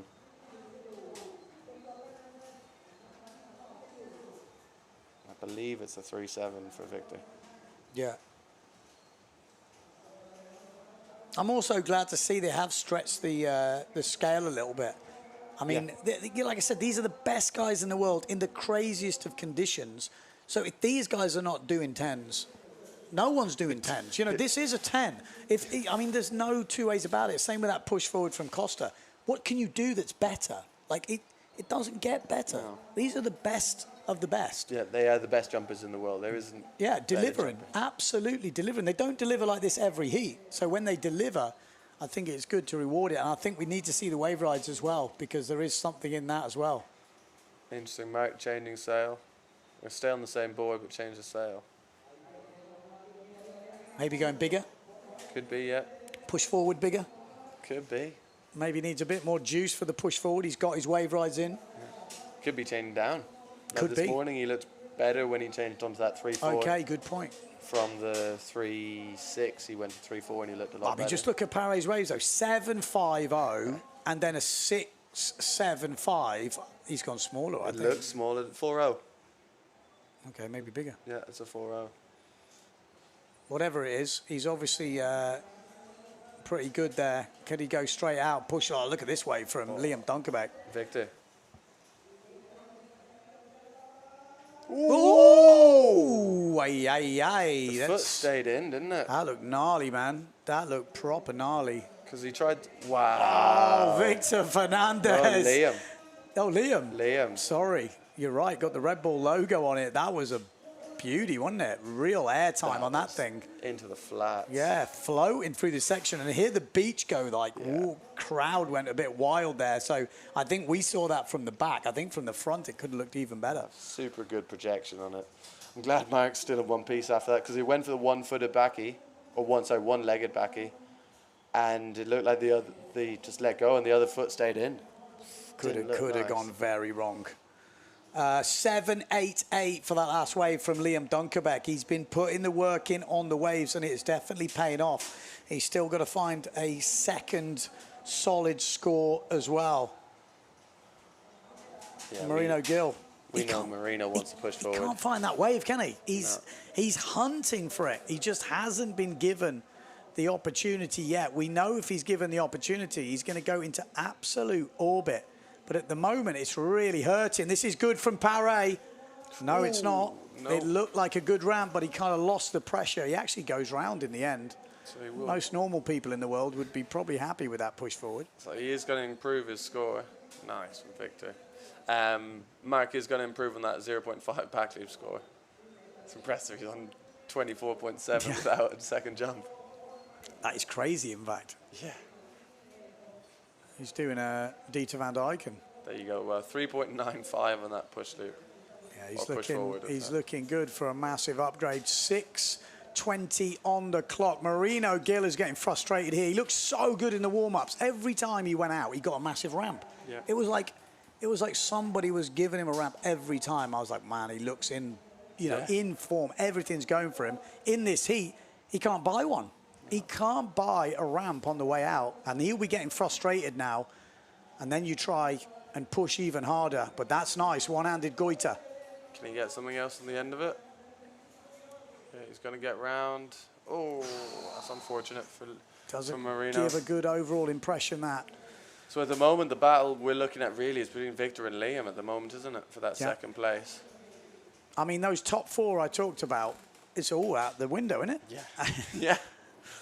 And that 7.88 wave score, the 360 for Liam's gonna be a good, I think that'll come to help him in the end of the heat. Victor's got the slight advantage on the double, but I think that 7.88 is gonna be important. Okay, let's see what he got. Mark, will he go for a safe jump? Will he go for the push forward?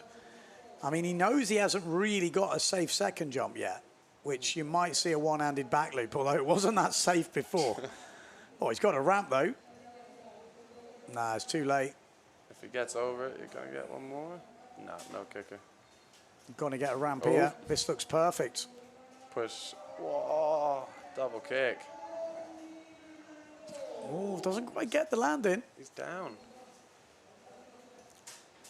Yeah, that's not going to improve his 3.95, is it? So we're looking at Marino Gill. He's got a 7-point double forward, which is still a solid double. Wave score 3.5 and a 4.88. Here we go. Marino Gill's got it. There you go. There we go. That's what he was looking for. But what we've seen, that's in the 9 range. If it wasn't as big as Costa's. Yeah, he's going to be over the moon with that. That is going to change everything right now because he doesn't have a second jump score. So that could take him into second place. Just with that one big jump. I think that will see Liam into second. Or not Liam, sorry, Marino could see it. Yeah. Well, it depends. If it's a 9.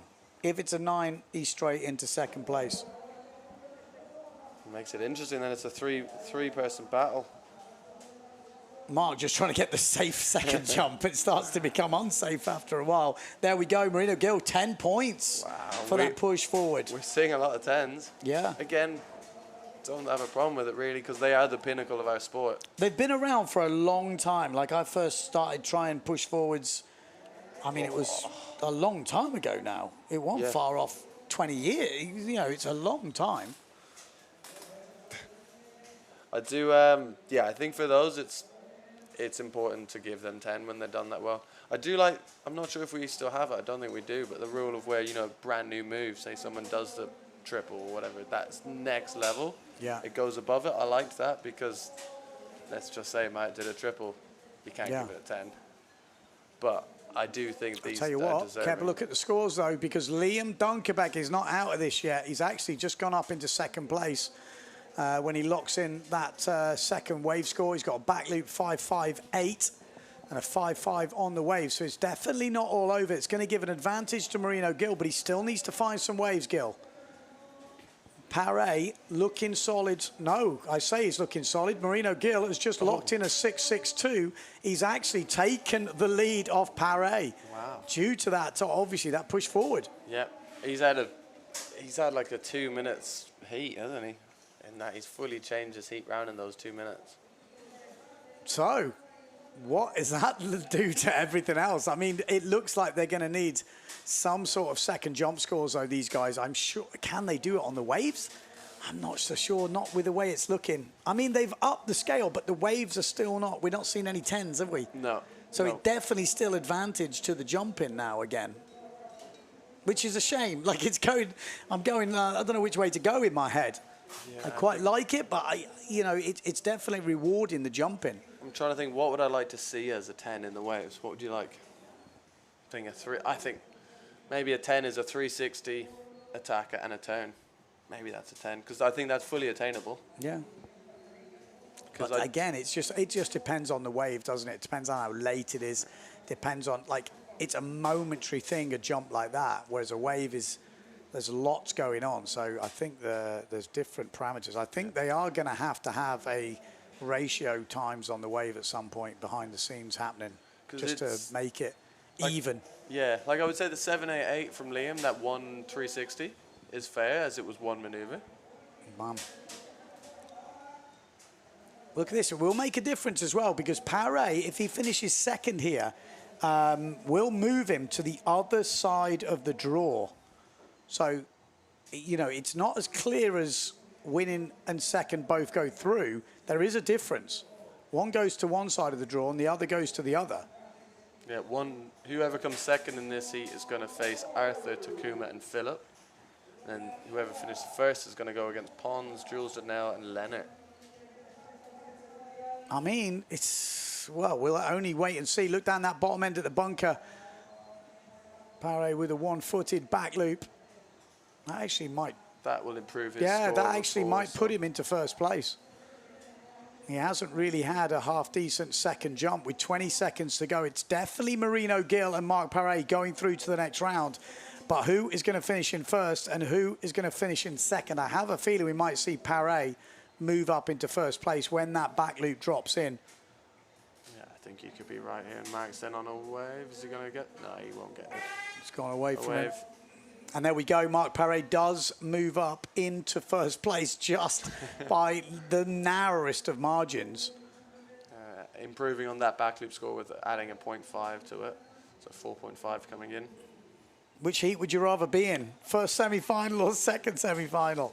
I mean, one hasn't got Costa in, so I think... But I think from this morning's performance, Takuma. You don't want to be against Takuma. Danger, danger, danger. I think at this stage, they've all deserved to be there. We've seen Leonard Neubauer busting out the moves as well. You wouldn't want him right now, but there we go. What a quarter-final that was. It lived up to the expectations. Just look at the scores the boys throw down there.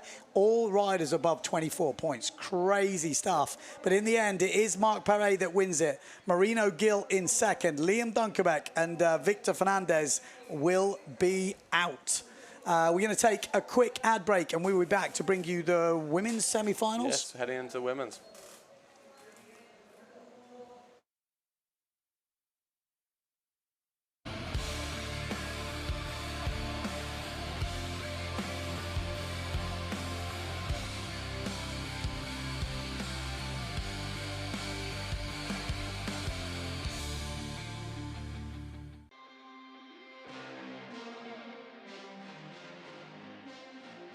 I really love the Dragon because it has a great maneuverability, power and wind range.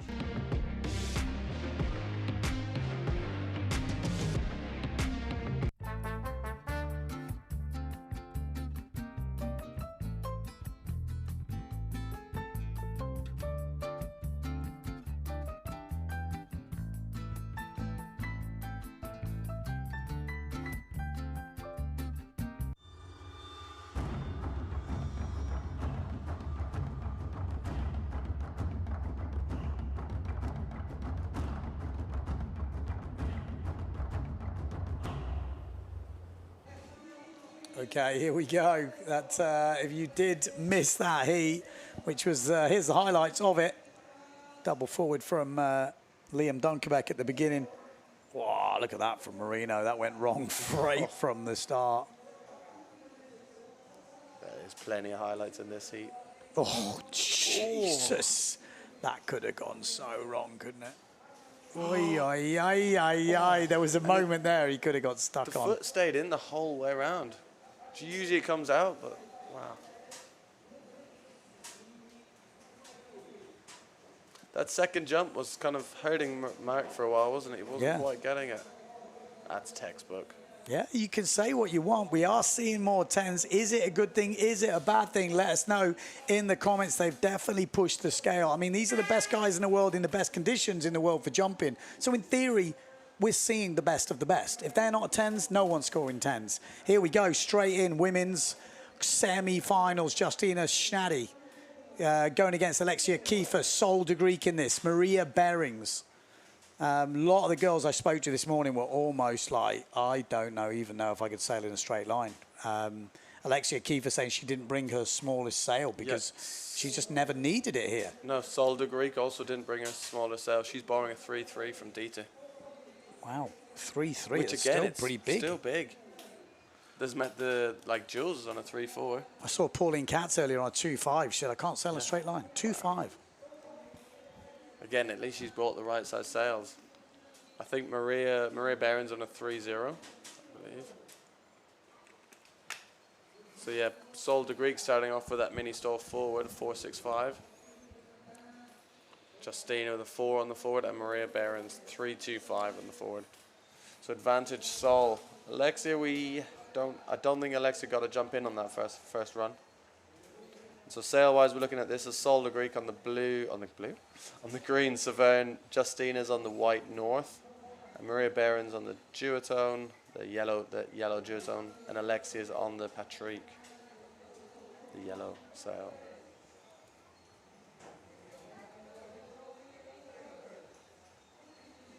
Here we go. Semi-finals of the women. This is to get into the final top two. Solda Greek with the early lead. Maria with the got it, surely. No, it looked good from the takeoff. Yeah, I thought she had stuck that for a moment. So Justina's on a black north sail, which I think that means it's tiny. A really small one, that. I think that's even a custom. Yeah, she was on a 3-3 yesterday, and that's definitely smaller, so must be 2-8 maybe. Yeah, or 3-0. Possibly. Here we go, Solda Greek's got an opportunity here. A bit loose, but bounces back up. That'll do. Push loop, push loop. Oh, clean push loop from Shaddy. So I would say at the moment, with the 2 scores on the board, it's going to be advantage Sol and Justina with two good keeper scores. Yeah, getting those jumps in early, super key. You can then concentrate on the waves without that stress of finding that jump, and then maybe you get another opportunity to get a bigger one without the pressure. We saw even with Paré, that second jump was hurting him a little bit. Big ramp for Alexia. Oh, nails. Oh. No, she doesn't nail it. I thought she'd nailed it. I think also when it's this windy, that's where the push loop can really come in handy.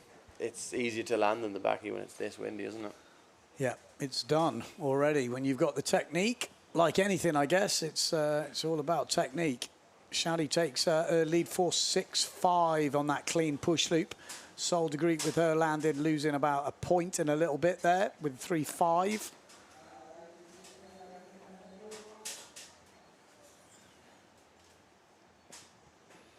Alexia Kiefer still yet to score. Time's ticking down. We do have longer heats today. 15-minute heats, 2 jumps, 2 waves to count. Yeah, and then now with the longer, if you can keep your head cool, you know, with that extra time, you can relax. You've got the room for error for a couple of these runs without jumps or without waves.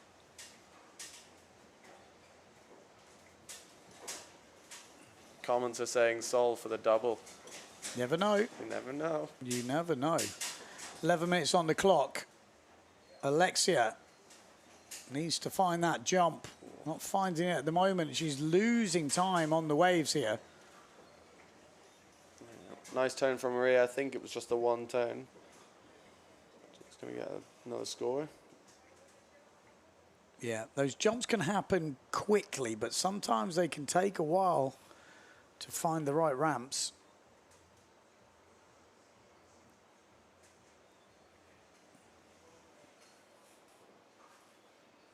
Okay, Sol, I think, is going to start working on her wave moves now that she's got 2 jumps on there.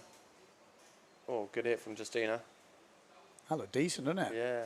Did she make it? She might have gone down after it. Looked like she'd have to wrestle it a little bit just to make it stay on, but if she made it, they're going to throw some points at it. I guess we won't see it. I think because it looked like kind of like one of those ones where you come off the top and then you just catch your outside rail. Yeah. Just get a big catapult. 4.38 coming in for a wave, so maybe that was it. Okay, maybe, yeah.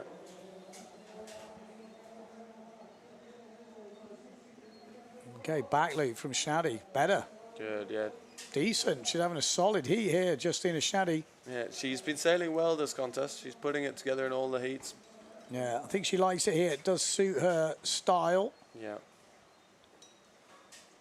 But at the moment, sitting pretty good there. She's got back loop 5 points coming in. Or 6 points. There you go, 6 points, been upgraded.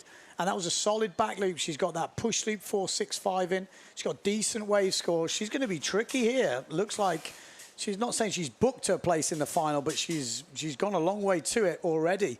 With still 9 minutes left in this heat. She'd be hoping for a shorter heat right now. Oh, so doesn't quite get into that section. She's going to get another one. Well, there we go, Alexia Kiefer. Yeah, that was a decent backy from Alexia.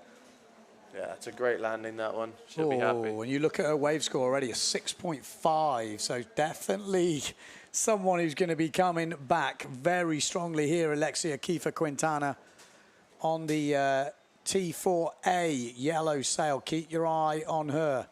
She's got a couple of big scores now, and she's already moved up with just 2 scores locked in into 3rd place. 6.5 for that back loop and a 6.75 for a wave score on 13.25. As soon as if she makes this wave, she'll move into 2nd place. Oh, hello. So aggressive, yeah. man. So aggressive. Love to see it. Really smashing it. Oh, and Justina as well. Lovely. Good angle this. She's got another hit, which Quintana didn't have. I think Schnally looked like she was going down the line. Yeah, that's, I guess, one thing you could say on Alexia's one. From that one first great turn, it's a shame she couldn't just link up even a next whitewater climb. Yeah. She probably gave away a few points there, which were pretty much easy points to gain. Yeah. Doesn't need to be an open face necessarily. Just even get up in the foam climb. Well, I'll tell you what, she's locked in a 7.5 with that wave. Really, wow. I mean, it was a hell of a right. first hit. That's what they want to see, aggressive. I'm pretty sure we're going to see Shaddy lock in a better wave score as well. So we're waiting for it to drop in.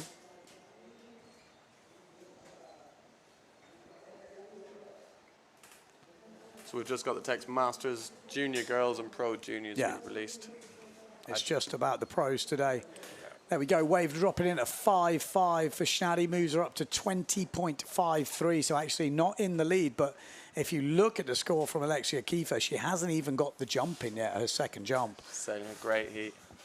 Sol de Greek, why aren't we talking about her? I mean, where is she? We're wave score 6.75, solid.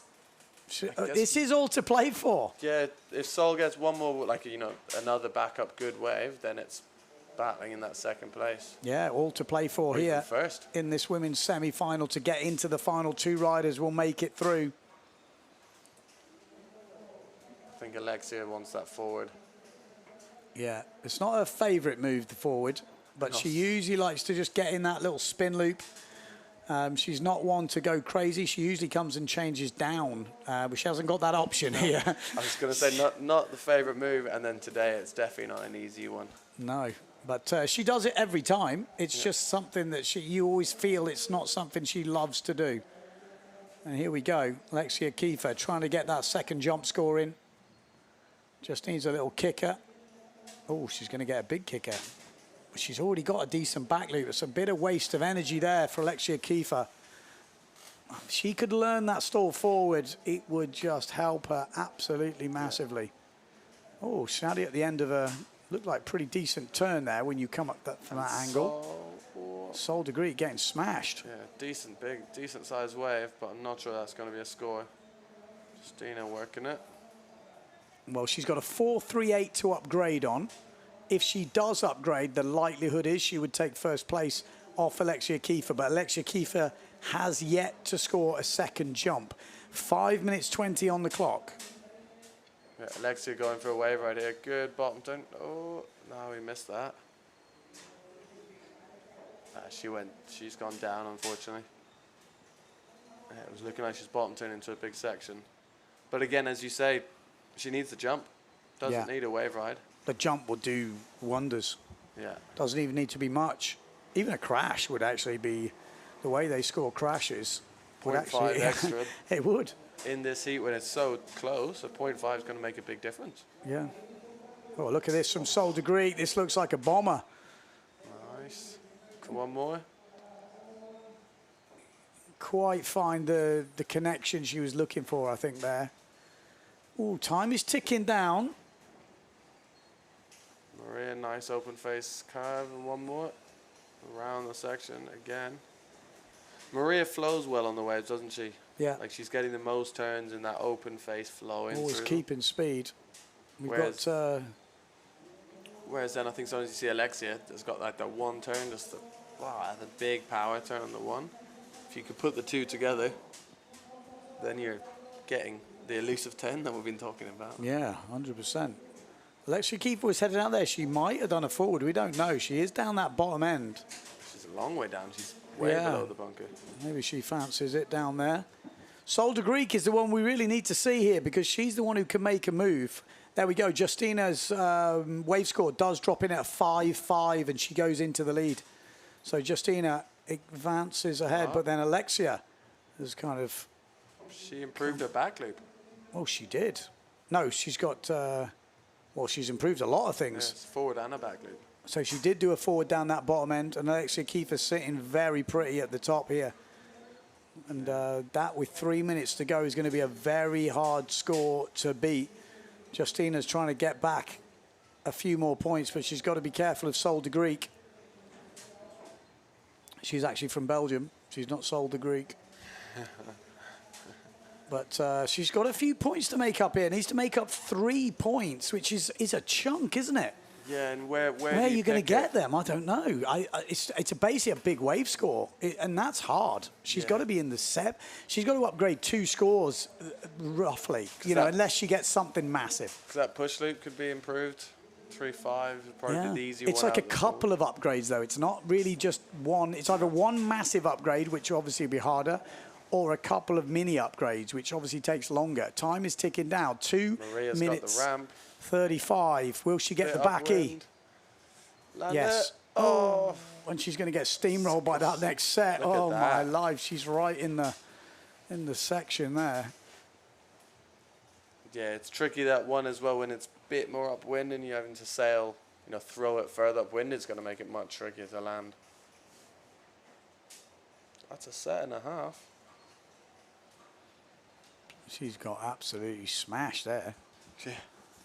She's coming 2 minutes on the clock. Keep your eye on the green sail from Sol de Greek because she is the one who can really make the move here.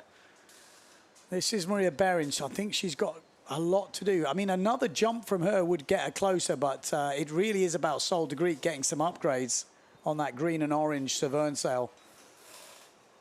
1 minute 40. Time is ticking down, and it doesn't look like Sol's coming in for a jump, does it? No, so that means she's going to need an absolute massive wave. Here she is lining up on the left-hand side of your picture. Pink helmet. Sol de Greek might have an opportunity, doesn't like the look of it. No, tax out. She's going to get one chance at this.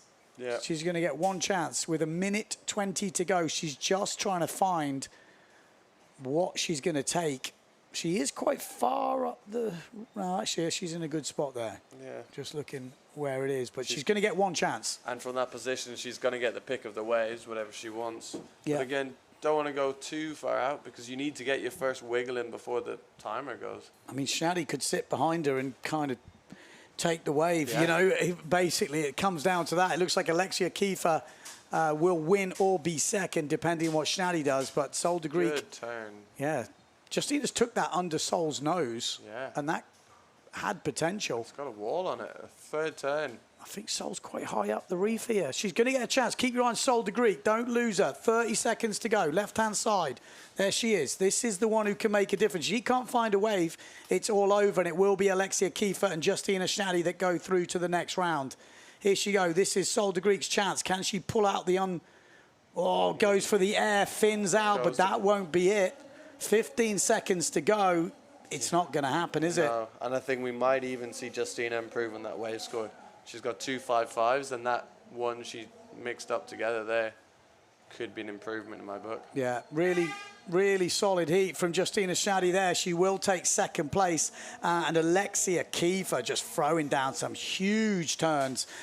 Big back loop as well was probably the biggest we've seen. Just a really good showing from the two girls at the top there. Sol de Greek was tipped by a lot of people. Maybe this could be her event to get that second win. It isn't going to be. She's not going to be in the final. And nor is Maria Behrens, who is currently leading those rolling rankings. So, yeah, great show. Going to have a big change-up. Alexia Kiefer and Justina into the finals. Yeah, good job. Right, we'll take some quick advertisements from our sponsors. We'll be back.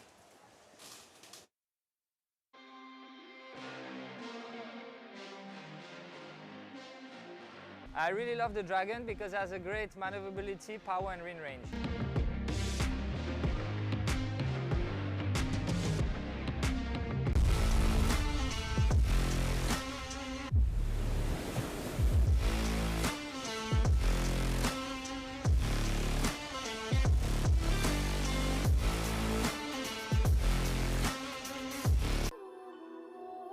La KS3 Lithium es tan ligera que se convierte en una extensión de ti. Descubres una nueva forma de sentir la ola. Y ahí es cuando nace tu surfing más creativo.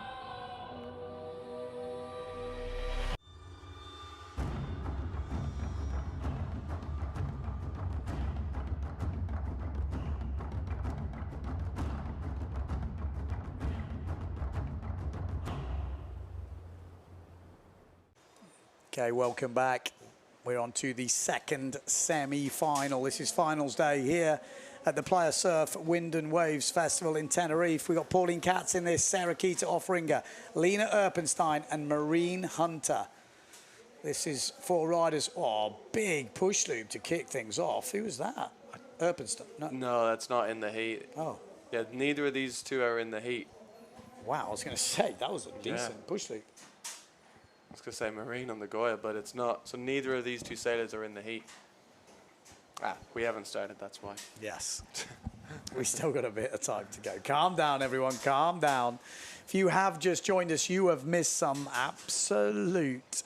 Well, I don't know what you want to call them, but we've already lost Marcilio Brown in the men, Miguel Chapuis in the men out, Antoine Martin out, Carlos Kiefer out, Julian Salmon out, Morgan Nareau out, Liam Dunkerbeck and Victor Fernandez out. Some massive names going there. Arthur Arukin through, Marino Gill, Takuma Sugi, Philip Costa, Josef Pons, Jules Dinell, Leonard Neubauer and Mark Paré are through. We're now into the women's draw. And then on the ladies' side, we've lost Sol de Greek and Maria Behrens. Yeah, Shadi. Yeah, Shanadi into the final. And obviously Alexia Kiefer. And this is to find out who will join those two in the final. Sarah Keita has to be top tipped, but every time we've said that, We've lost one, but that's a decent push loop. Decent push Bit loop. of tweak in there to kick things off. Oh, Back loop from Pauline Katz as well. That's a solid start to the heat for those two. Once she gets mowed down. Forward loop from Keita. And then Lena Erpenstein coming here on the red Severn. And then behind her will be Marine Hunter and Nagoya. Oh, it's horrible that when you see the other two have a, you know, a perfect almost first run where everything goes and you come out and you miss everything. Oh, Hunter with a backy. Oh, nice. Wow. Did we hear a scream there? I mean, she made that backy before she got mowed down a little bit, but that's a great start for the heat. Oh, and over the falls. I also think I saw Pauline with a forward downwind of us. Okay. So we've got stacked cards already from the start. Yeah, if you land that backy, you're not going to be too bothered about getting washed like Marine is now. It's the one where you almost land it and then it gets you. Oof. That's when it will annoy you. Here we go. That was pretty solid, that pushy from Sarah Keita, wasn't it? Yeah, although she's got a 0.5 on there. What's that for? Not a wave, not a jump.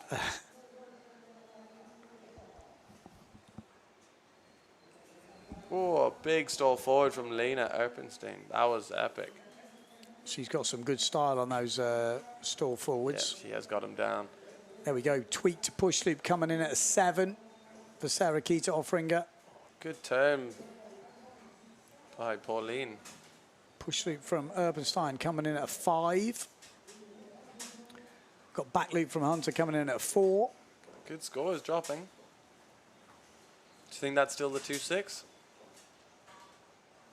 Yep. I think it probably is. Yep. Oh, good wave for Marine. Oh, didn't quite get it. Got a little bit stuck on the top turn. Yeah, Erpenstein getting a 5 for her stall forward and a 5 for her push loop, so sitting on 10 points. Katz with a push loop 5. Oh, I've never seen her do a push loop.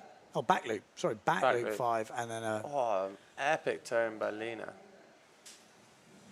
This is a great heat. Yeah, absolutely throwing it down. The girls at the moment all managed to get some jumps in as well, so we're going to see some attacks on these wave rides now. We've got 12 minutes left in this heat. This is a semi-final of the women here in Tenerife. Oh, big old stall forward. Really nice control on that. Yeah, decent size sail as well on Sarah Keita. Yeah, probably a 3-7. Yeah, it doesn't look small though, does it? It still looks relatively big compared to everything else. Lena Erpenstein, wave score coming in at 6.62. It was a sick turn. It was a really good turn. She's got the hammer on that back foot, hasn't she? She just like, lays it down. That's what we want to see. And again, we can see it. We all know Marine. Remember Marine won that Silt event dropping hammers like that. Oh, good crash from Pauline. Marine won that Silt event when it was cross off. And she won Maui this year. Yeah, so she's definitely got a hammer that she can drop on the wave face.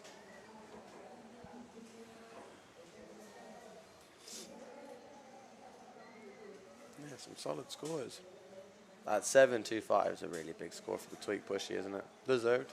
Yeah, solid, absolutely solid. 7.25. I think they've got to reward that when you start adding style, tweakage, height. Speaking of solid, the size of that set. Yeah, there's some big waves coming through. We are set for an epic next couple of hours in the finals. That. She's battling for it. Just misses it. Look at this, top of the tree, Lena Erpenstein, 6.62, 5 and a 5, looking for that second wave score. And then we've got Sarah Keita as well, looking pretty solid, yet to find her waves to put in the big scores. And it can make the difference. You've got to be in line with those sets. It looks like there is a set here, Pauline Katz. No, just finds Whitewater. Marine Hunter yet to find anything big that could make a difference. From what we've seen so far, it's Sarah Keita and Lena Erpenstein throwing down the early big scores. Yeah, that's with 10 minutes to go, so we've got ages left in the heat. We've got some really big scores.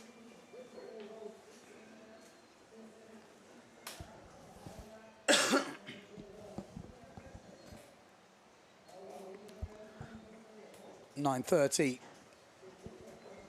on the clock. Marine Hunter in 4th place at the moment. Pauline Katz in 3rd. Erpenstein and then Sarah Keita with a narrow lead at the moment. Yet to properly fill the scorecard, though. We've still got a long time left in this heat. Good turn. I mean, just look at the level in this semi-final. We've already seen some great moves getting thrown down. It's some tricky conditions as well. Like, you can't quite tell it on the stream, but it's cranking out there. Yeah. When I was down in where all the gear storage is, it felt like that. It was almost at the wind strength where it feels like you're going to get hit by something. Something can fly. Yeah, it's horrible. It had noise. Yeah. You're like, oh. Safe in this container, we hope. Board flying weather. Yeah, look at that. And this is the difference in the tide that we're seeing. It really is starting to push through. Even from those early heats, we watched the first men's heats. Yeah. We've got a much bigger wave now. We could have timed this perfectly. I say we, more the head judge pick. Oh, look at this. Just about to say, she's done 4 turns down the line. She's running it. Like a who keeper wave, that one. Don't mention who keeper to Pauline. She's got bad luck there with injuries at who keeper. 8 minutes on the clock. Sarah Keita leading, and they're kind of running away with it a little bit at the moment at the top. 22.90 and 22.5. Pauline with the ramp. Not quite, just trying to head upwind. Yeah, I think the wind has settled a bit since this morning. I think it's still windy, but I think this morning was kind of extra. Yeah. Ooh, Pauline getting a bit of a smack down there. But here we go, Hunter. Oh, no, wasn't what she wanted. Ooh. Oh, it was kind of misleading. I thought they were going to take each other out then.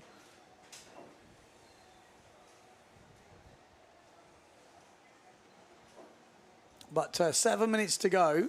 There is a bit of a lead opened up here. And you look at the scores. I mean, it's exceptional scoring from the top 2 at the moment. Just so solid.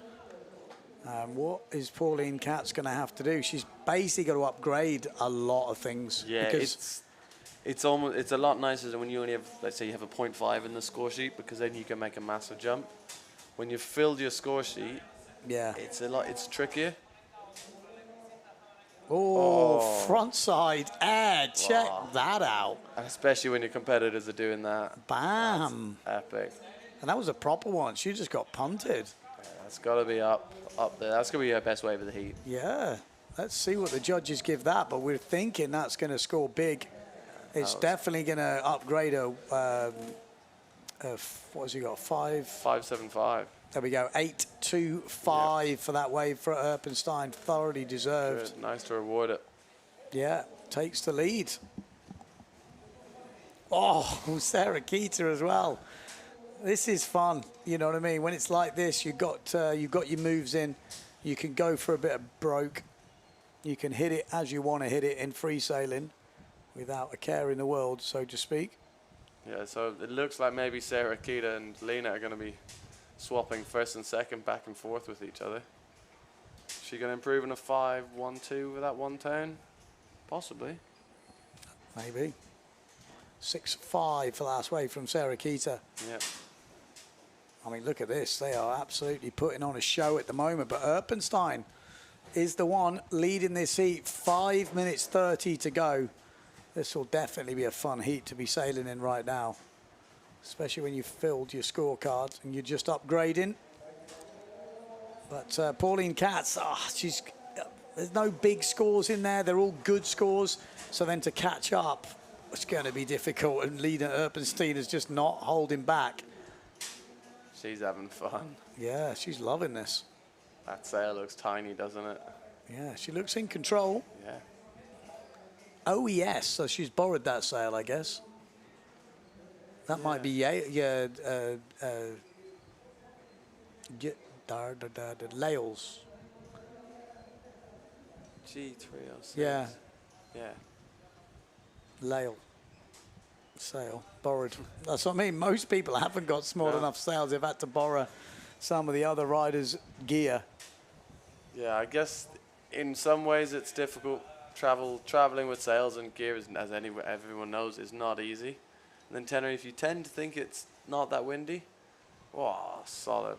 But the thing is, when it does get windy, it gets proper windy. Yeah. I think it's caught a few people off guard here this year.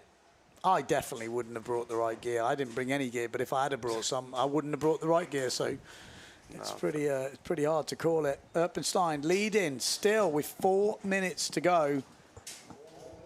I mean, this has been a crazy heat from the beginning, just locking in big scores early on.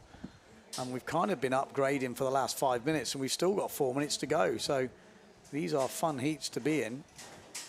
Although if you've already got your big score in, you're kind of like, well, what else do I do here? He's got to keep smacking it. And that's what she's doing right now. Erpenstein having a bit of a free sail. Yeah, she's having fun. Upgraded 8 points on the last wave. Wow. Yeah, so she's putting some distance, not much, but putting a couple points difference between herself and Sarah. Yeah, confidence booster before the final. Yeah. Proving that she can do it. She's coming back from injury. Did have I mean, like most windsurfers, that Liz Frank injury. There'll be a few of you out there watching this who have suffered it. Not a nice one. When you basically bend your foot back and there's a ligament and a bone sort of structure in the middle, which is that Liz Frank joint. Yeah. Yeah, we saw that horrific one of Jaeger in Fiji. Yeah, again, it was such a common thing. A lot of windsurfers have had it. Big back here. Oh, look at the landing on that from Keita. Has she just upgraded her second jump score? I think she will have. Yes, she will. That's going to put her probably past Erpenstein here. I love that. The two of them battling each other for first and second. Wow, that's a big wave. The two of them battling each other for first and second. It's really good to see. Yeah, waiting for that back loop to drop in. Sarah Keita does go into the lead, 7-1-2 for that big back loop. So Sarah Keita leading, Lena Erpenstein in second place. Solid at the moment. Got Pauline Katz and Marine Hunter not having a terrible heat, but it's just not on the level of the top two at the moment. Yeah, no, definitely not having a terrible heat. And Pauline's on a good wave here. Ooh, that's unfortunate. Oh. Yeah, not going to be the score. 1 minute 50 on the clock. It's going to be a very interesting final. It is, it is. And you can see Sarah and Lena just hanging outside, picking off those best set waves. Which then is also tricky as one of the ladies looking to come up. It's tricky to get that wave because you've got these two sitting on them waiting for the best ones. Yeah, 100%. I'm just having a quick look at the moment. Oh, no, she's going to go down. Oh, she made it. That was a sick time. Not sure is that going to improve. Which got an 8 and a 6.2, 6.62. I mean, at this stage, it doesn't matter. It's all about just finishing inside the top two. Both riders will go into the final against Justina Shaddy and Alexia Kiefer. So it is looking like they've done the business with a minute to go here. I mean, this has kind of been done for a while. The scores they've dropped are absolutely monstrous. Sarah Keita throwing down the biggest heat score. Well, I say the biggest heat score. Yeah, the biggest heat score of this competition so far with 26.62 in this women's category. Some massive jump in from Sarah Keita. 7.25 on that tweak push loop at the beginning. 7.12 on the back loop. She's got a 5.75 on the wave and a 6.5 total score. 26.62. I mean, that's a monster. Erpenstein's put a solid heat together with 25.12 and still in second place. I mean, it's hard to argue with the heat here. Yeah, I think that tweak push is just massive. Well, in the back loop. Yeah, there we go. That is the end of the heat, and Sarah Keita just finishing with a wave. Solid. Right now. The other places, it looks like it will be Pauline Hunter in third place, which will be an equal fifth, which is solid, and then equal seventh for Marine Hunter in fourth place. So the girls giving a really good account of themselves there. Some tricky conditions, some nice conditions as well. And the cream rises to the top. We're going to take a quick ad break, and we're going to be back with the men's semi-finals.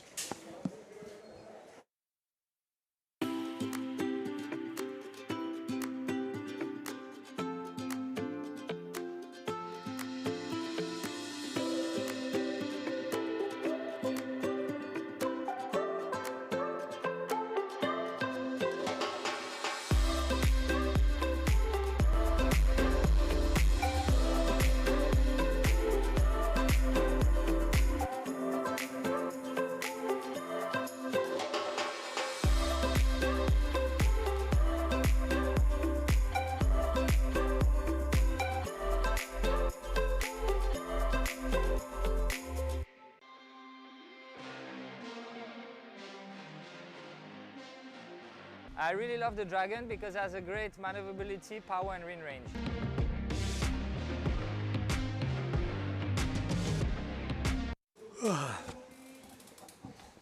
Cool. And we're back with the men's semi-finals. We're straight into it. And in the first men's semi, we have got Arthur Arukin, Marino, Takuma Sugi, and Philip Costa. Wow. Wow. Well, I gotta say, we've seen some upsets to get to this semi-final. If you haven't seen it earlier, Brown and Chapuis, Antoine Martin and Carlos Kiefer were the guys that were taken out with these guys coming through. So really impressive stuff, but this is going to be high-flying affair, no doubt about it. Obviously, you would say the seeds would be Marino Gill, Philip Costa here, but Takuma Sugi has definitely been showing he's got the skills. And Arthur Arukin, as I said before, he seems to just step up in competition. He's got some hell hacks on him. He can't count him out just yet. Yeah, no, he's got that full tail blow, big aggressive top turn. Yeah, no, I think we're gonna be excited with the first round. The first run, if we get the ramp, it's going double, double, double, isn't it? Yeah, I mean, if they get the proper one, you might see a push forward early doors. I think from Costa, we're going to see stall double push forward. I mean, that seems to be. If he gets the ramp, he doesn't seem phased by that. No, if he gets the ramp, it's Marino as well. No, if they get the ramp, it's gonna happen. Here we go. 10 seconds. Costa's choosing to come in on the button. Marino Gill looks like we've got a great run here. Marino could launch straight in. Takuma, double. Wow. It's big. Good. It's big and it's perfect. Epic. Oh, Takuma Sugi comes to the party nice and early. He's already caused an upset today, taking out Brown. Could he do it again here in the semi-finals? Yeah, the big upset is, can he take out Philip? Has Takuma made a final yet? Has he made a final? I don't think so. No, I don't think so. I don't think so. And he's always been knocking on the door. He's been at this stage. I don't think he's quite gotten there. Love to see it. Nice. Textbook. Nice, but I don't think that's going to get you through this heat. Oh, that might. Yeah, that definitely might. And he's going to find the open face again here. Takuma. Let's see some more. One more. Yeah, that's how you want to start a heat, isn't it? Yeah. Yeah, that double was fantastic. Well, they're going 7-6-2. I mean, the scale is going to be crazy in this heat anyway, because they know they're going to see stalled doubles. They know they're going to see push forward. So they have to be careful, because that double from Takuma was pretty sick. Yeah, I was going to say that could be an 8. Yeah.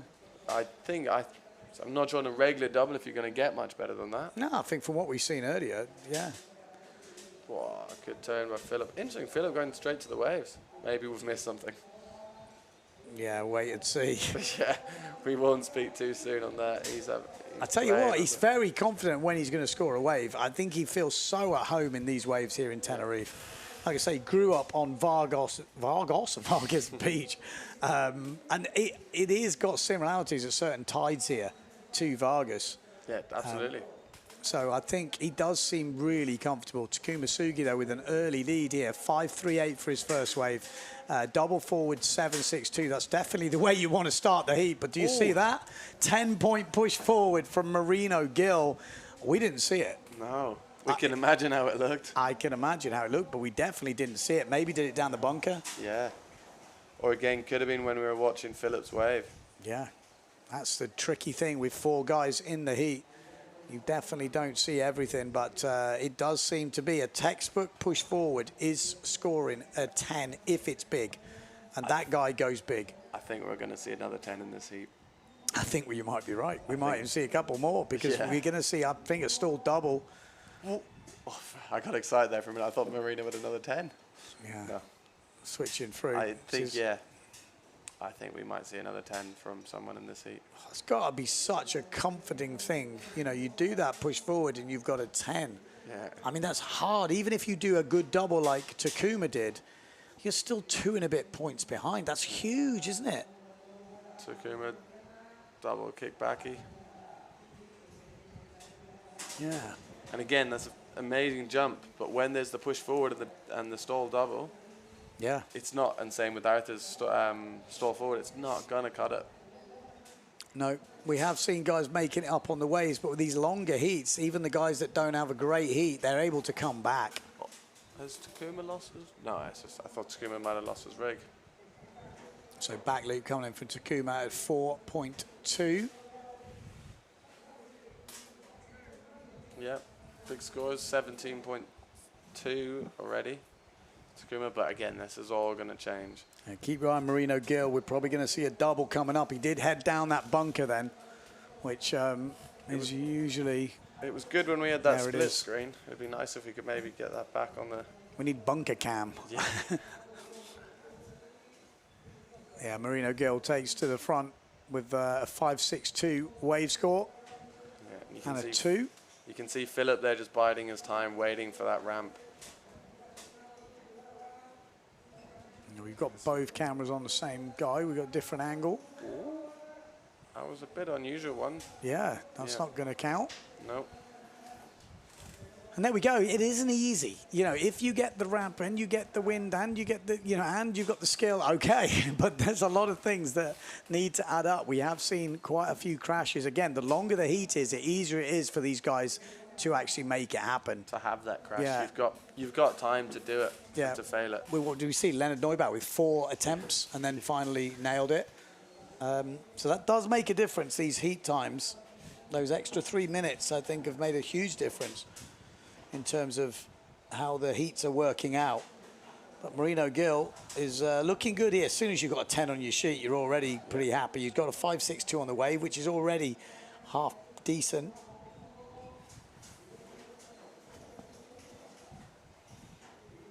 Bam. Good turn. Takuma's putting together some nice waves.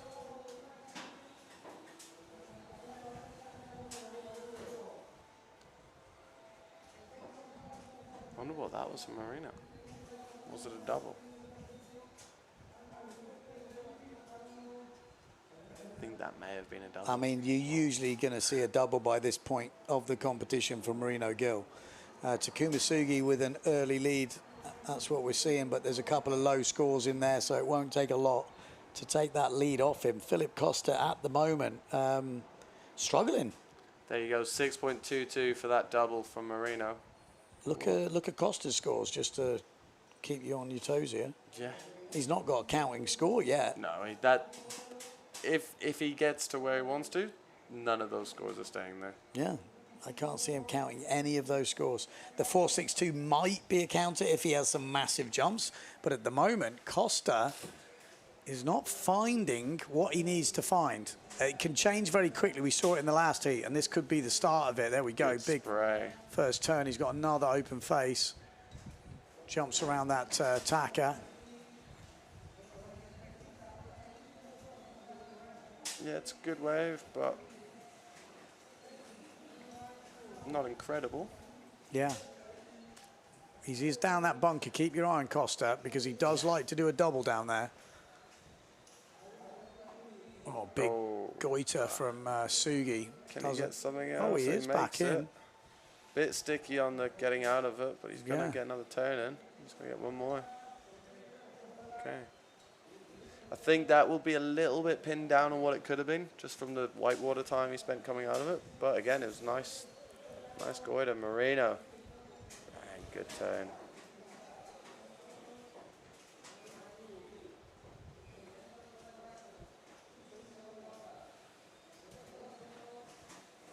not much on that. 7 minutes 40 on the clock. Wave score from Philip Costa coming in as the 6. So he is slowly getting back in this. I mean, again, he's still not got his jump, so he's coming upwind here, Philip Costa.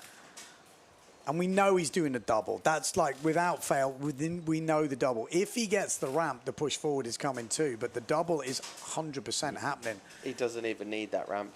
No. For the double. Yeah, exactly. But if he finds a ramp, we could be seeing stall double, or we could see push forward. Keep your eyes on Philip Costa at the moment. Marino Gil leading the charge. It looks like a ramp as he accelerates through. It just looks like... It's incredible, because he's not. It doesn't even look like he's moving that fast on the way there. So easy. So easy. It almost looks lazy. Like, yeah, just... Like a lot of people, they're going full speed towards the ramp. He looks like he's going... Yeah, he's got cruising. so much control, so much... Incredible. Feel. So that's going to help him. Now that he's got a 6-point wave, he's going to jump up a bit. 7.60 double forward. So yeah, right in line with Takuma's double.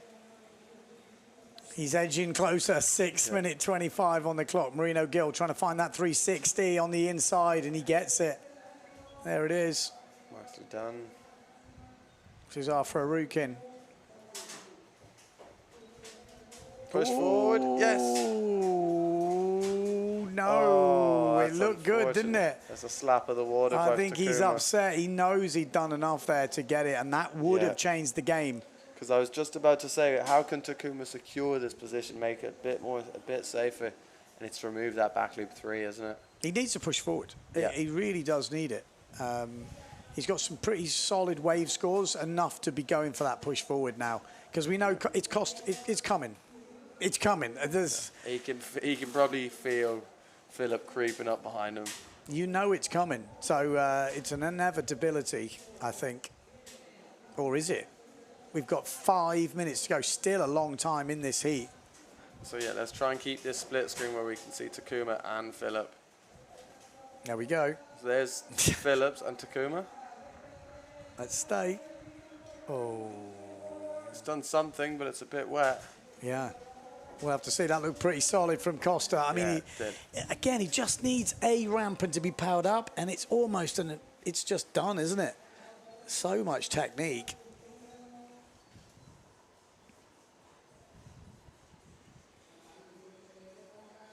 So 4 minutes 50 to go. We're about to see Philip Costa move up into second place. And there we go. It is up into second place. A 9.88 for that push forward. It's basically, if you're going to win this competition now, you need a push forward, which is fair enough. Yep, I mean, it's conditions where that is one of the best jumps, if not the best jump out there. So you need to be pulling it off, and it's probably going to be a stall double as well. Yeah, it was. Yeah, I think you need. And then you've got to put wave rides in. You know, you need everything. And here we go. Here's the wave ride from Costa. Going to it now. Oh, look at this for a face. It's incredible the body twist he's got on that. Yeah. Really get it round. Doesn't actually get back into it, but still, it's Marino Gil that's leading. Yeah, Marino, a really good score, 28. We saw Mark hit the. We've seen someone hit the 30. Who was that? What did I hear then? It was a hooter. Yeah. I think that was accidental. Yeah. Maybe. Or some kids just set it off. I don't think that's anything changed. No. 350. No, we're still going. On the clock. Farukin, let's have a look. 16.5. Nah, he needs something bigger than that. Takuma Sugi still has a chance here. We know he can do a push forward. There is a chance it can happen. It's a tough ask, but there's definitely a chance he can get himself back in the game here, Takuma Sugi. Yeah, I'd love to see him get the chance for that push forward again.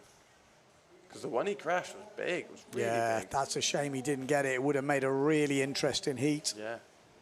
Still time, 3 minutes on the clock. Problem is, there's still time for Costa to upgrade his wave scores at the moment, which you know he's going to do. 360. I mean, look at that.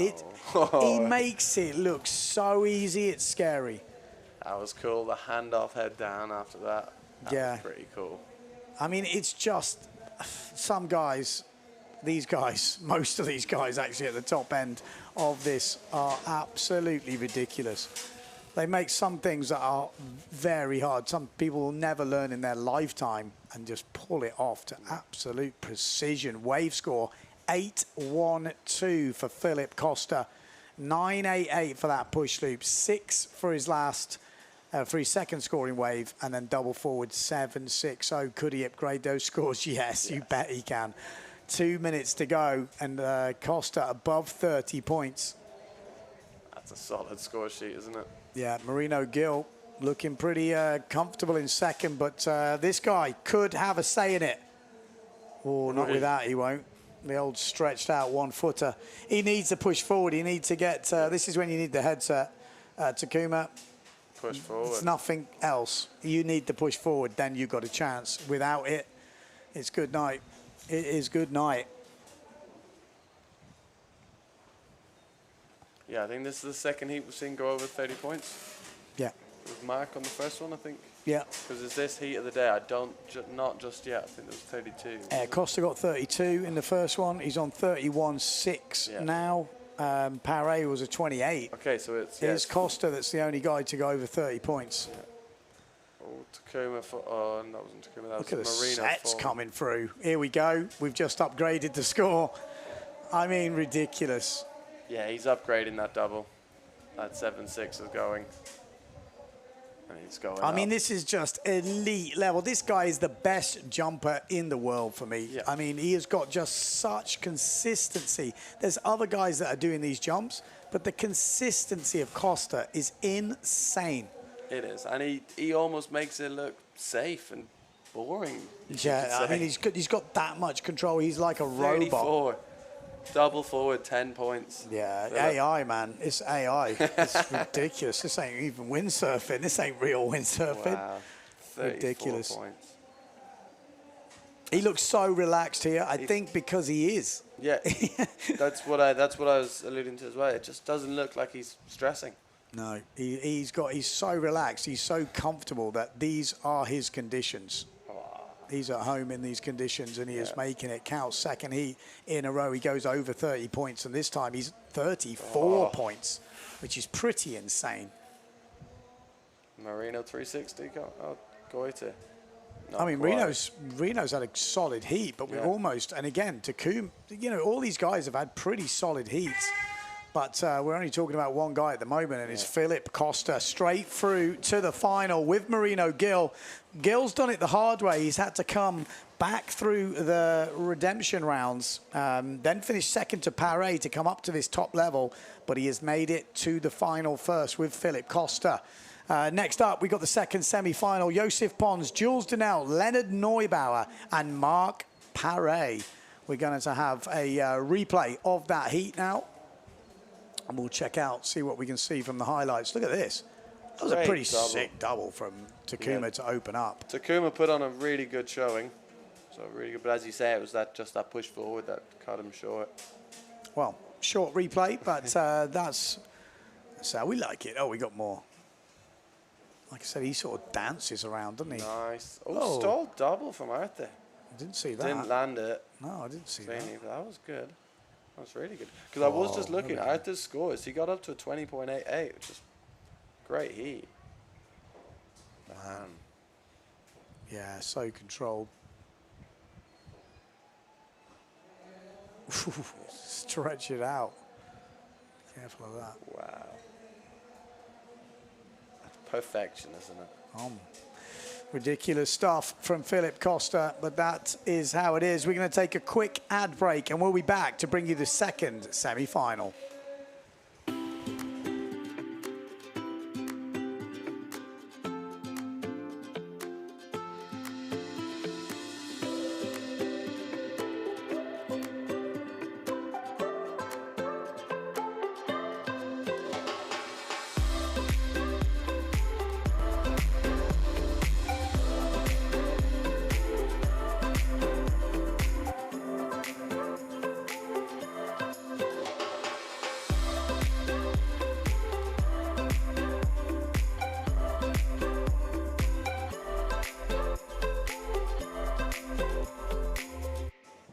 Okay, we're back, but we have got a slight problem because I just had a phone call from the local airport. Air traffic controller complaining there's some unidentified flying objects over the Capezzo area. We're about to have a few more. Josef Pons coming into this one. We got Jules Denel, Leonard Neubauer, and Marc Paré all going to throw it down here. What we got? Push forward, stall double, yes. Jules Denel, not quite. He's got the doubles. We've got push forward and stall double from Paré, and we've got Leonard Neubauer, doubles and push forwards. So we've got some big jumpers in this. Jules Denel's got his work cut out here, and he's got to try not to get too sidetracked. Can do it. If the boys get the push forwards, he's going to be losing points, and he's going to have to make up on the waves. Here we go, Pons on the first run. Not a good start for Pons. Is it going to be a good start for Paré? Started the last heat with an absolute bang. That doesn't look like a good first run, though. Is he going to get a ramp here? Maybe. Maybe the ramp, double. Yeah, terrible first run. Wow. Oh, Leonard as well. Leonard Neubauer. Excellent. Oh, that's Jules. That's not the way you wanted to start. Out the front door. Out the, well, at the back door. Wow, double for double. Who got the better on those doubles? I only saw the end of Neubauer's, but it wasn't bad, was it? No. I thought Paré had a bit of height, bit of whip, good landing. Yeah, looked like Neubauer as well. Textbook. Max was textbook. Jules, it's interesting, Jules changed up. I think he must be on a 3.7. He's no longer on that pink Goya. So we got the Pons. Has he got a ramp? He has. Stall forward. He's gone for Stall double. He's gone for it. Oi, oi, oi. Little enema. Oosh. He needed to go for that. I think he'd be upset for himself if he didn't. But that is a guy who's 40 years old, sending really himself impressive. around stalled doubles. Pons, my hero. I mean, fair play to him. He doesn't hold back. He lands some pretty decent ones as well. Like I said, he has got a good push forward on him as well, if you give him the right ramp. Let's have a look at the score. 7-7-3 for Paré's first double. Leonard, push forward. Whoa. Low on the forward. Oh, that was clean from Jules. Ooh, almost too clean. Spoke too soon. That was better from Mark comparing to the other heat where he had a bit of trouble landing that second jump. Yeah, already got a 5 in the bag, but the double forward from Leonard is the bigger score coming in. 8 points. Nice. For Leonard Neubauer. It would be easy to get sidetracked into that push forward battle, but I think you've got to get those wave scores in as well. I mean, there is plenty of opportunity to do some hell damage on the waves, and Paré is someone who can do massive damage on the waves. Absolutely. And then kind of have a little bit of a think about what you're going to do after that. It's interesting on the typical seeds of this, Paré would definitely be the top seed, and then from the next 3 boys, it's pretty close, isn't it? Yeah. Well, if you're looking at this heat, no disrespect to these guys, but if we just look at who's in it, you wouldn't think this would be a semi-final. These guys have stepped up here in Tenerife. Jules Denel, Josef Pons, and Leonard Neubauer, they are sailing out of their skin right now, and they've took down some pretty big names to be here. Yeah, like Mark will be expecting to be in the final, and people will be expecting him to be there. But this is a guy who could cause some problems, and there we go. He's on Push a mission. forward from Leonard Neubauer, the freestyle champion in 2026. Young up-and-coming talent, come up with a new move the other day pretty much. First one I've seen a proper clean one, which is the shifty forward. And maybe Bowles has done it before, actually, but so solid, the one he got on camera. Ridiculous over there in Pozo. We've really been putting the work in. Great to see him getting into the waves. Double. Textbook. Nice. Solid. Oh, good turn from Leonard. Yeah, it's interesting. Whoever gets that other place in the final out of Leonard, Pons, and Jules, or even 2 of them, that's a massive result for them. Yeah. Always winds me up when I speak to Yentl. I'm like, why don't you do waves, man? Come on, you got the talent to do anything, surely. You can't do freestyle all year, and he loves it. He just loves freestyle. Yeah, no, I think with the rotation awareness the freestylers have, when they get into jumping, it's easy for them. Yeah. Well, showing that. Look at this. Hello. Are we having a look at Paré's score right now? Over 30 points. He's got a 10. We're not seeing these push forwards. I think they must be happening down the bunker. We are watching the same screen as you guys at home, just so you understand us. So we're not seeing it. If you don't see it, we don't see it. But it must be happening down there. Yeah, must be. Because again, it gives you that proper big kicker down there. Yeah. But there we go. That's the bunker. Yeah. And that is the difference. I mean, over 30 points. We not even had 5 minutes of this heat.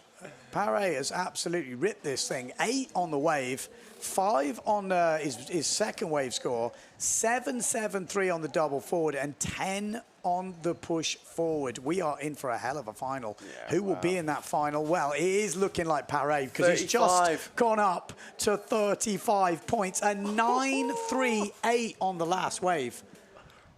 Oh, big jump by Jules. Wow. That's what you want to That's what you want to see. We are seeing fireworks right now here in Cabezo. I mean, it's hard to keep up with what's happening. I apologize. Are we missing this? Is it on the screen? It feels like, yeah. It's hard to focus. I was too busy looking at the scores then. It's crazy. It is crazy. Well, 35 points. That's obscene with 10 minutes to go. Paré absolutely tearing a new one right now. There you go. That turn alone's going to be up there. Would you come in now? Is that rude? I mean, freaking hell. How do you upgrade that? An 8-point wave. Well, you could do a stall double. Yeah. Couldn't tell you if I was freestyling, I'd come in for a beer. I would just check someone's been filming. Parry might check this heat back, go, oh. I didn't like that. So 9 minutes on the clock. By far the heat of the day, so score of the day for Mark.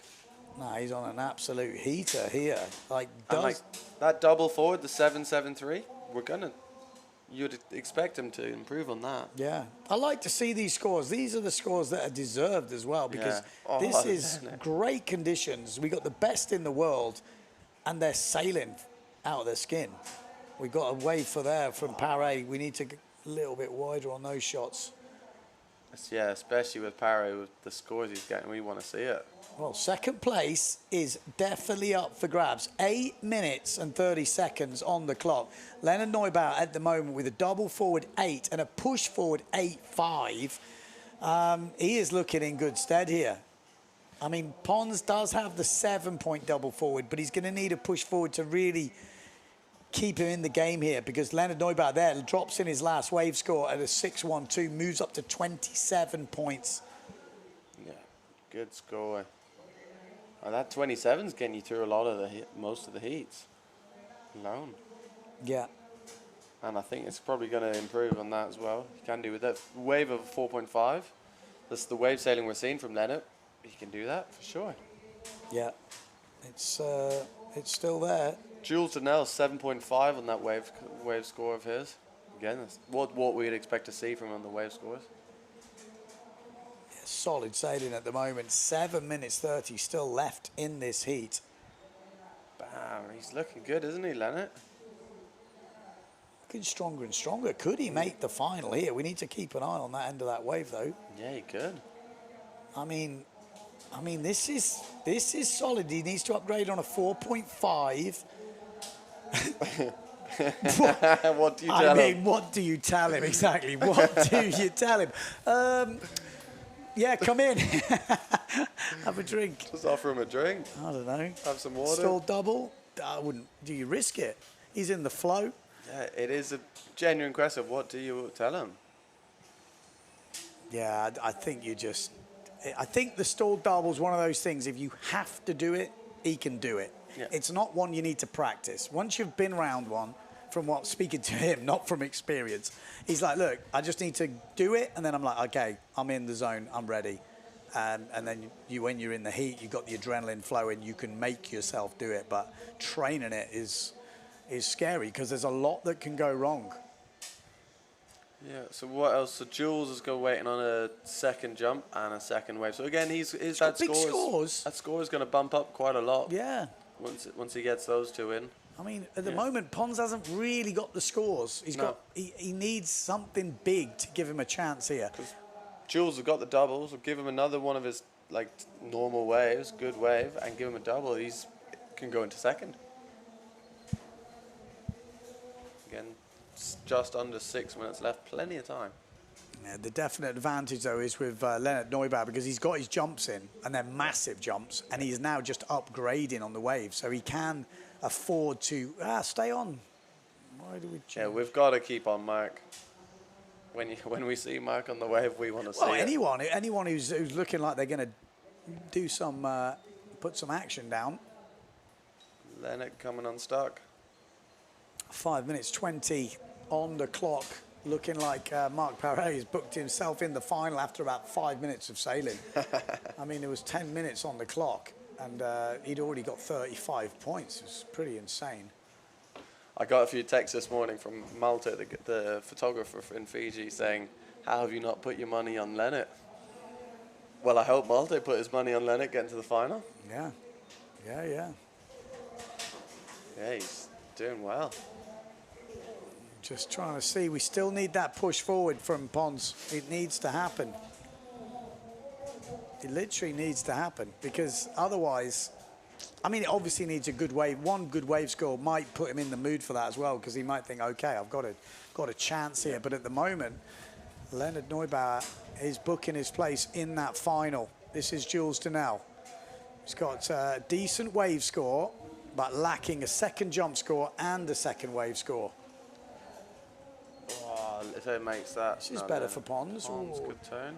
Maybe not going to make it, is he? Yes, he is. Whoa, 2 big hits for Pons. That's going to improve on Pons' wave score. 388. Again, we had that similar conversation with Pauline. When there's a couple of low scores, it's like it's a little trickier to, you need to drop the 388. Ideally, maybe drop the 425 wave and that forward. You need to upgrade too many, and yeah. you run out of time. It gets tricky, but big scores at the moment. Jules Donnell still just needs a jump and a wave, which a big jump and a big wave can make a huge difference, because he's already got pretty okay scores in there. Whereas for Pons, now he's got that 6.5. That does change it. Push forward in a wave. He's right in the game, but you don't just do, well, you do just do one like that. If he can find that wave, that push forward can happen for Pons. He's done some absolutely incredible push forwards in his time. He's in the position for a wave first, so he's going to have he wants to make this one count, really, doesn't he? Yeah. Like, obviously, he will have time for a bit more, but just... Let's see if he comes in for a jump. He's coming up quite upwind, so maybe he's on a jump run. Yeah. Yeah, he's on a jump run. I think they're telling him he needs a big jump. He knows he's got Leonard Neubauer. He knows he's got Paré. I'm pretty sure he'll know he needs to push forward. I think, as we spoke this morning, at this level, you need the double. This is to get to the final. You ain't going to coast yourself into the final.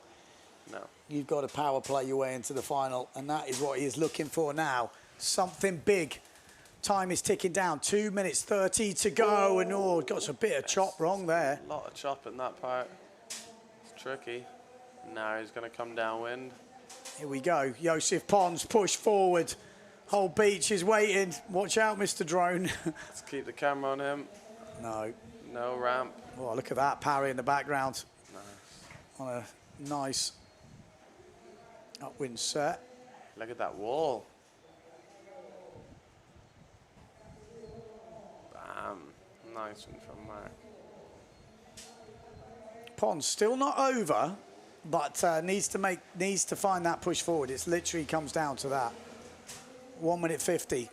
Black and white sail from Joseph Pons is where we're looking. This is the guy who can make a move now. And he is Otherwise, upwind. It will be Marc Paré and Leonard Neubauer. Here Pons, we go.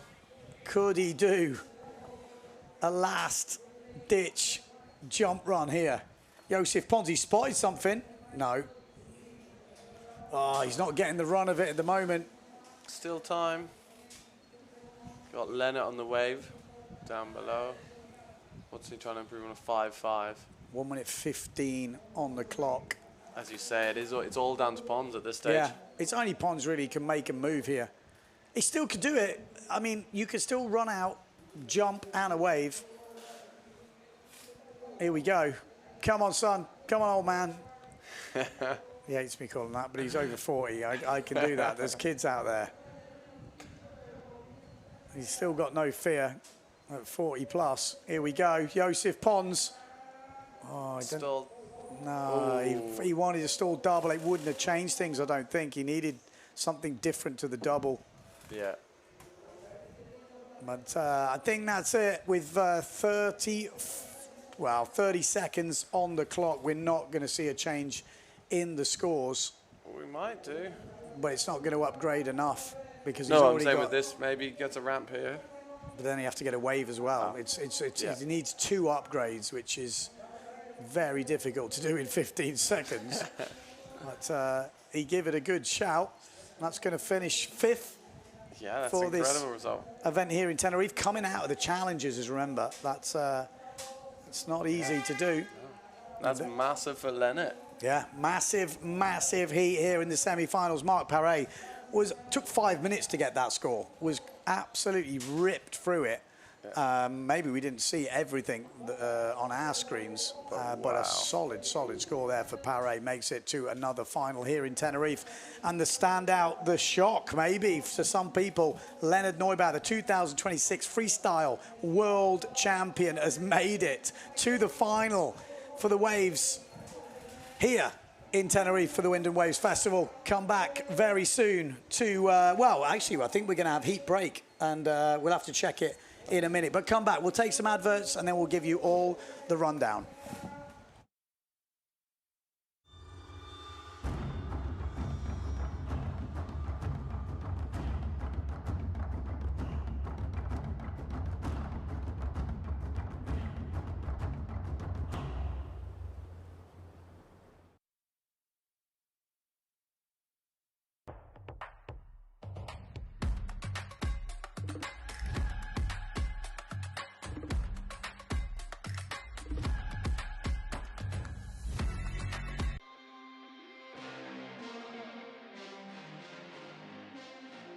I really love the Dragon because it has a great maneuverability, power and wind range.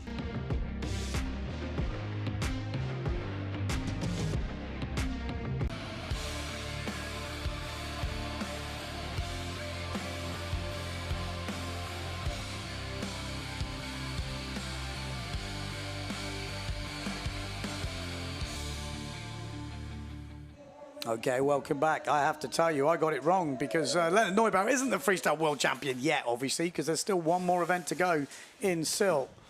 Miss Jackson. Sorry, Miss Jackson. Reminded me. Oh, wow. Height on that. It was Yeah. interesting. Jules didn't get a second jump in this, whether he was just trying to wait till he gets that wave score or just... Yeah, seeing if it was worth it. You know, he knew he needed to throw down. He's probably seeing what the other boys were doing. I mean, Leonard just carried on going until he got it sorted, didn't he? Yeah, incredible. Really impressive stuff. So, yeah, Leonard Neubauer, not the 2026 freestyle world champion just yet.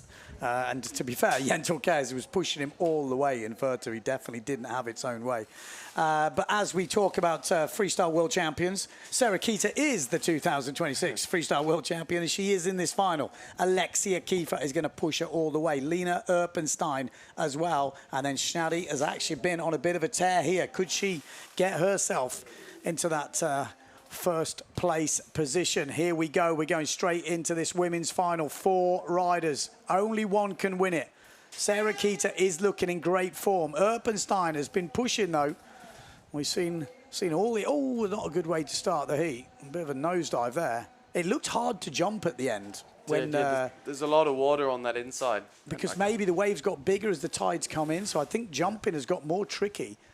Yeah. Or especially for the big jumps. Maybe for the slightly different jumps, it might be easier. We'll have to wait and see. Ramp, but for those big ones, there's maybe not as many. It looked hard to get speed, didn't it? Yeah. So here's Alexia going out on her first run. Might suit her, these conditions, where you're not running at full speed into the ramps. So you've got that big back loop on her. And she gets that in early, she could be a real danger because on the wave, she's got a hell of a turn. She's lining up something. It's not going to work out. No. Come on, place your bets in the comments on YouTube. Who do you think is going to win? Give us your top 3 in this women's final.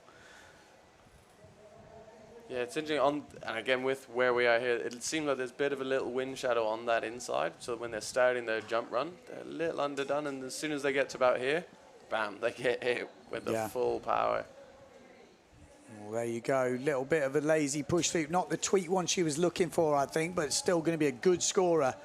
But the one that scored the big points before was a tweaked out push loop. But definitely advantage Sarah Keita. She's got a jump in. I mean, a lot of the other riders in this heat so far have not got their jump in.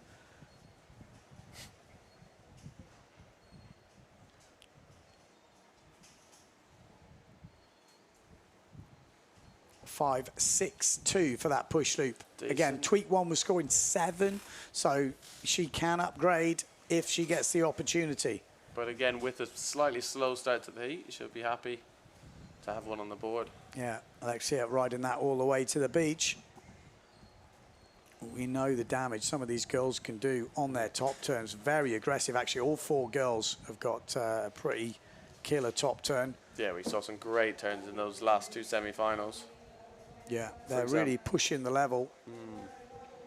So Lena, this is good. We got double split screen. Push E. Nice. In the bag. Forward loop maybe for Sarah Keita. No, ooh, doesn't quite get the kicker she wants.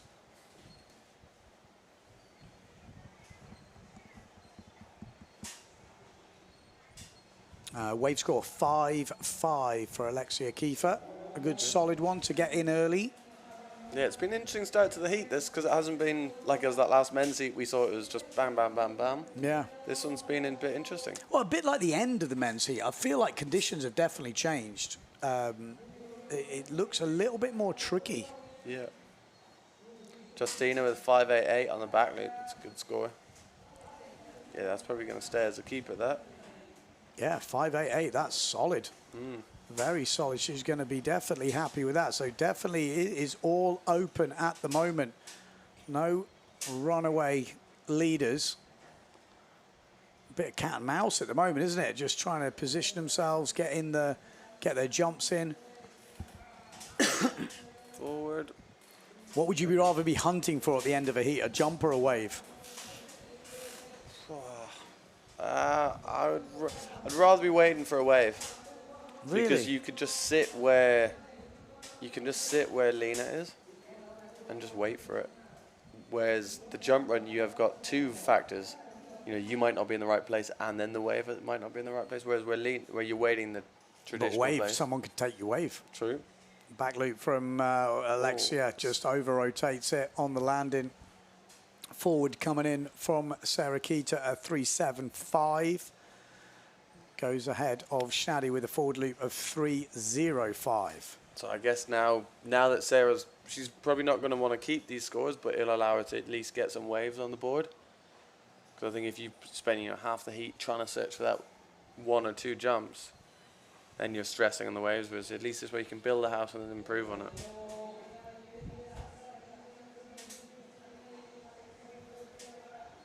Oh, there we go. Big old stall forward there from Lena Erpenstein. 10 minutes on. This is the women's final here in Tenerife for the Playa Surf Wind and Waves Festival. And it has absolutely delivered this week. Every year I'm always worried, but every year it delivers. And this has been crazy. So it's interesting out this heat at the moment. The only lady in the top 5 on our current rankings is Lena. Okay. Have to check the old seeding as we go through. Just looking at some wave scores here. So no big waves or jumps for Alexia Kiefer. She's got that first big 5.5, but since then we've had 5.5 minutes of this heat. So 1 score in 5.5 minutes. We've got Lena Erpenstein, push loop 4.78, and the forward loop just coming in at a 3.92. Sarah Keita off ringer, and Schnadi with that back loop. So yeah, few scores which you wouldn't want to count, and a few good scores which I think would be keepers. It's all open at the moment. Alexia Kiefer, though, is going to get that back loop. That was nice. Good. Are we going to see a 5.88? Yeah, possibly. Yeah, I think it will be around that. It's decent. Not much of a ramp, but a solid, good bit of height and very clean. Maybe a bit less, maybe a bit more. I didn't quite see the shady one, so yeah. have to get a bit of a gauge on it. So we're waiting for it to lock in. There we go. There we go. 6.88, 7. Wow. Okay, so it must have been. They liked how clean. 7 to. It's going up and up. 7.38. Yeah. I didn't see the shady back loop, so it's obviously bigger than that one. Yeah, and again, it was super clean. Yeah. There was no sticking or anything on it. Good wave for Lena. Oh, nice turn. And one more. Yeah, Justina Shady just locking in a 5-point wave. It's actually put it back into the top. So just trying to settle in some scores at the moment so we can see where we're at. 8 minutes left in this heat, so still over halfway through to go. It's exciting. That's when I like it, when the it keeps jumping first, second, first. I like it when it keeps moving like that. Lena's going to add a good wave score to her tally after that. Yeah, good 2 hits. Maybe slightly late on the second one, but good first turn.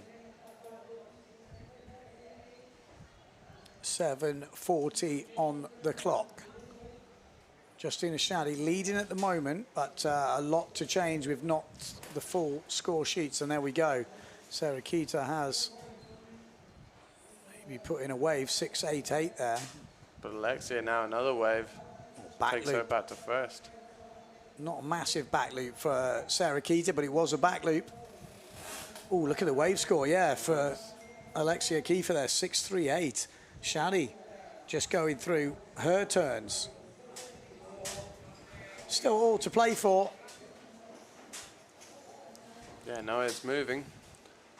And again, all the ladies have scores that they will move. So, because you look at Sarah Keita into first, but she's still got a 0.5 in the wave. So that 19.82 is going to go close to the 25 mark, I think, when she gets a decent wave.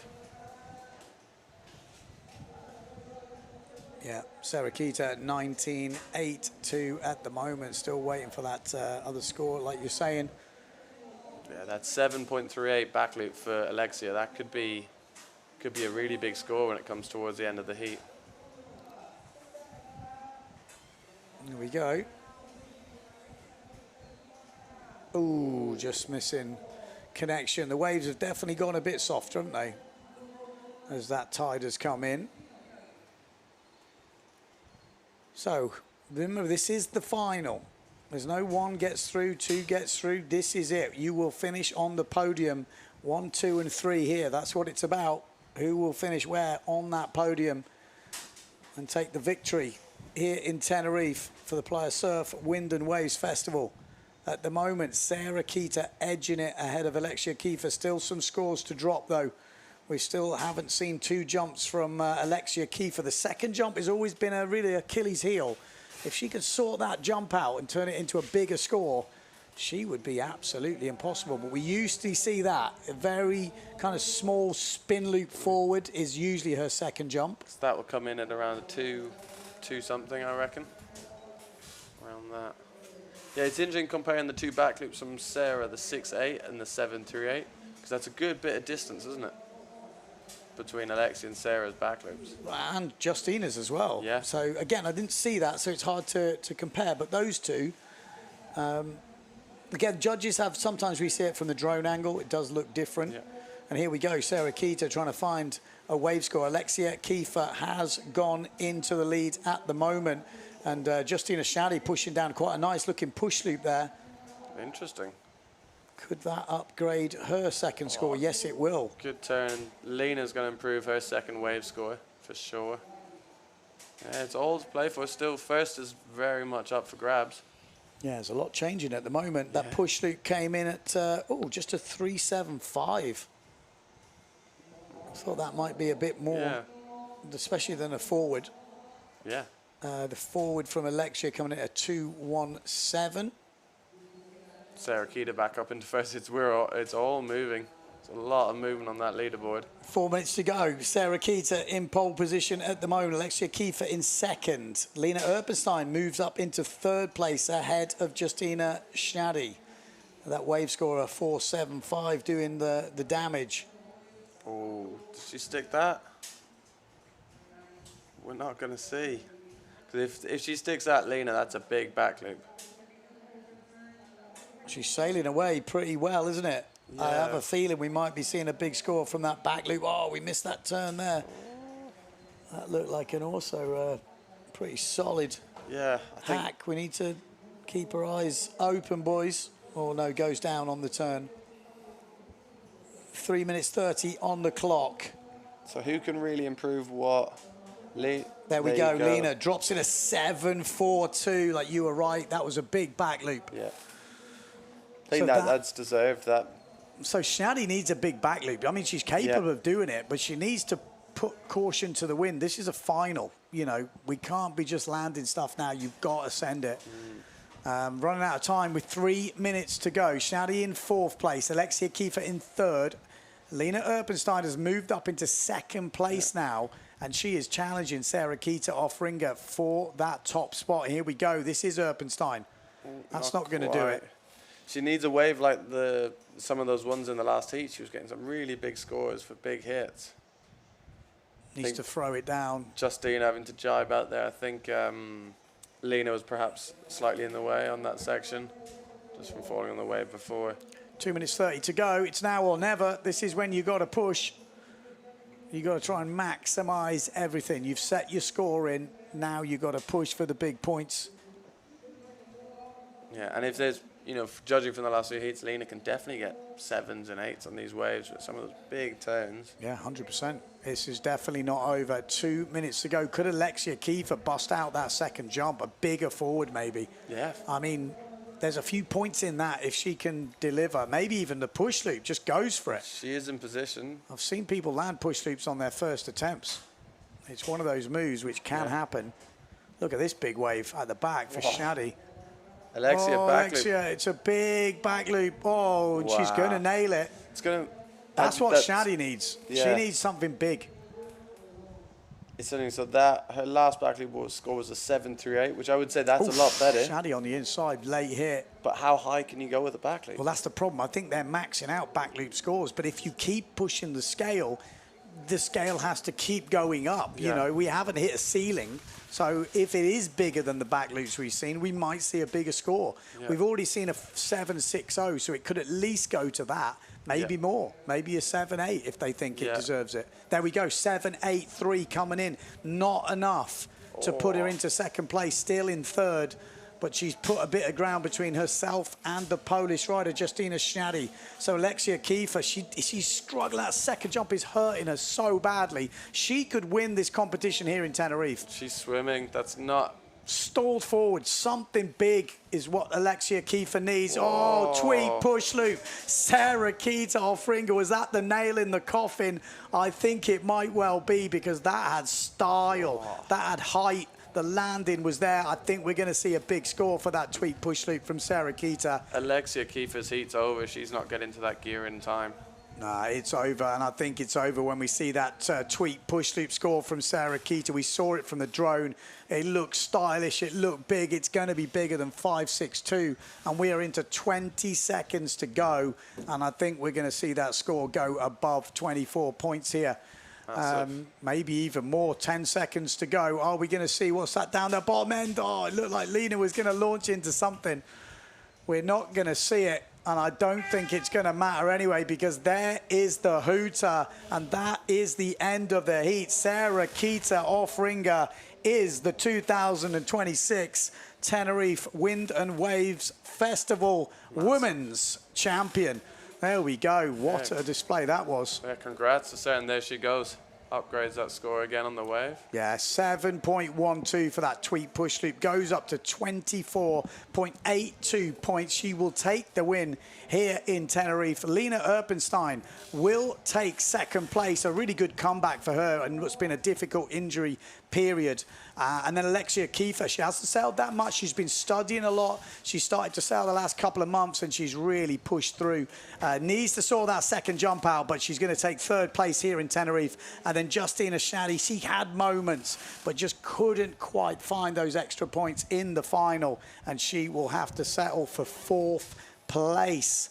What did you make of that, people? Let us know on YouTube.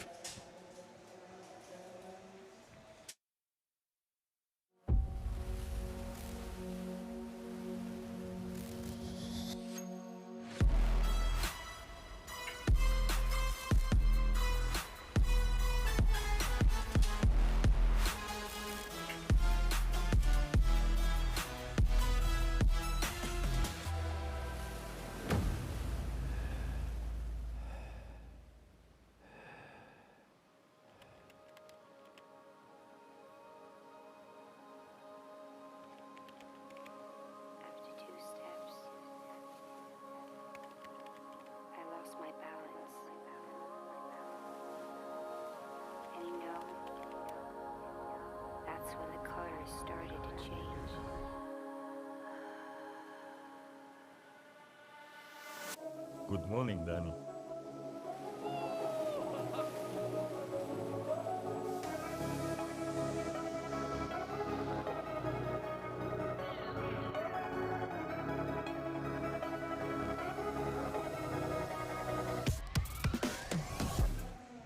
Okay, here we go. They're coming back to the beach. Give them all a round of applause. That's what's so cool about here and this event in Tenerife. We're going to have a heat break before we go into the men's final, but that will be coming up after one heat break. But now I think we're just going to have a little moment to let's zoom in. I want to see some smiling faces. I want to see who's happy, who's sad. I mean, Sarah Keita is obviously happy, and she's just been told she is the champion here in Tenerife. Didn't do the waves, I mean the slalom over in Fuerteventura. She really wanted to push herself in the waves, come over here early. And there we go. She knows she's got it. Lena Erpenstein in second. She's been pushed all the way as well. Not an easy competition. A lot of people think that, you know, for her it's just a walk in the park. But no, these girls are pushing her hard. Yeah, amazing. You can see how much it means to her. She is over the moon. Yeah. Again, winning never gets old, does it? That's been a stressful build up. I mean, it's been scary. It's been windy. We're not expecting this much wind, so it throws all these extra things in. Obviously, all these interviews and stuff will be in the highlights video. Rafa's been making these highlight videos. I think he's doing a great job. So, yeah, keep your eyes out for those. We've got the men's final coming up. But congratulations to all the women. The level is going through the roof. Yeah, that was an excellent final. And then again, you saw how much the leaderboard was changing. All places, I think pretty much everyone was in first at one stage in that. Yeah. I think the turns, that's what I've kind of noticed. Definitely that, you know, off the top, the aggression in some of them turns is crazy.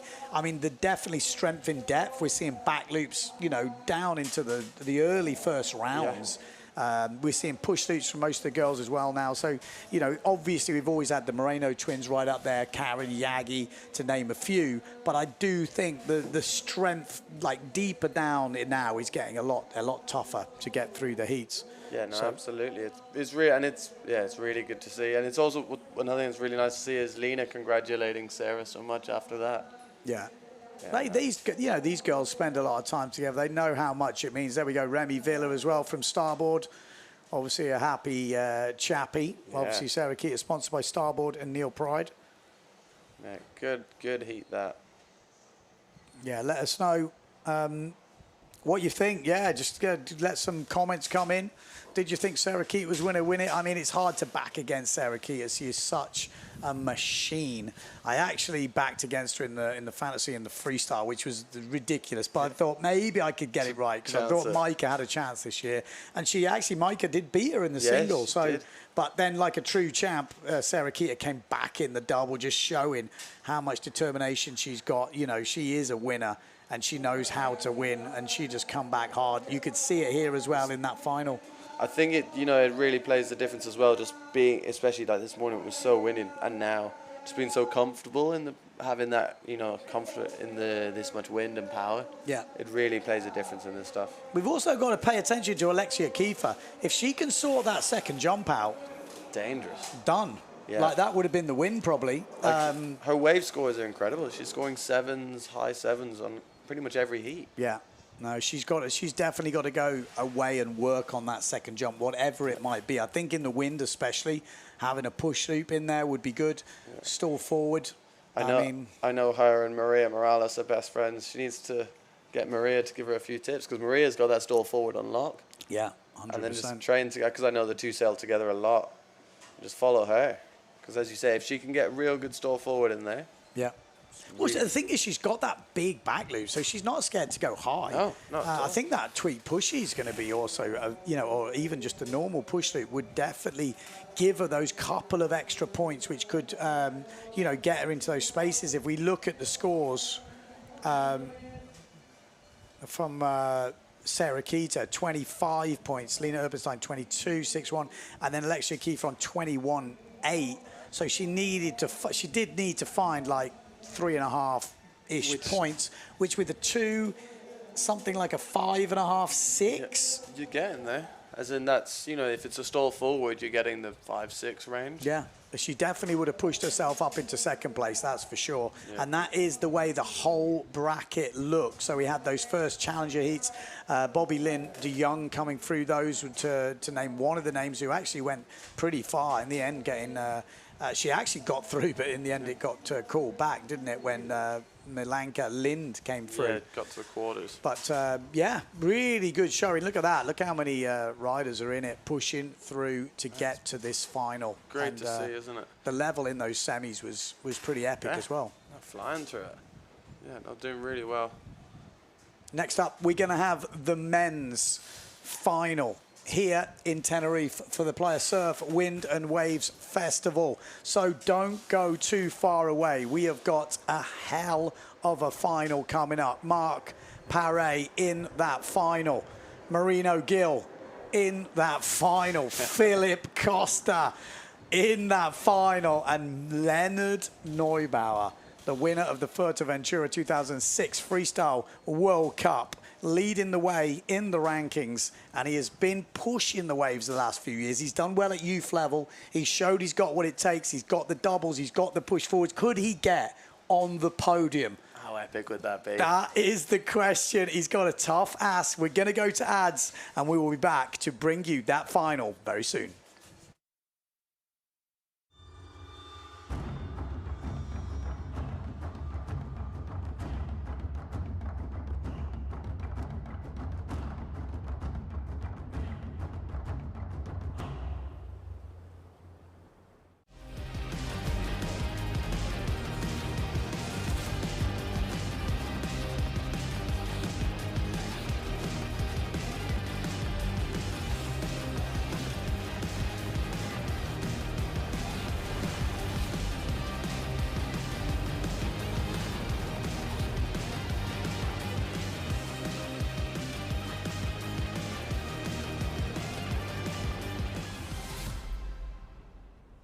Are you a windsurfing school, instructor, or club?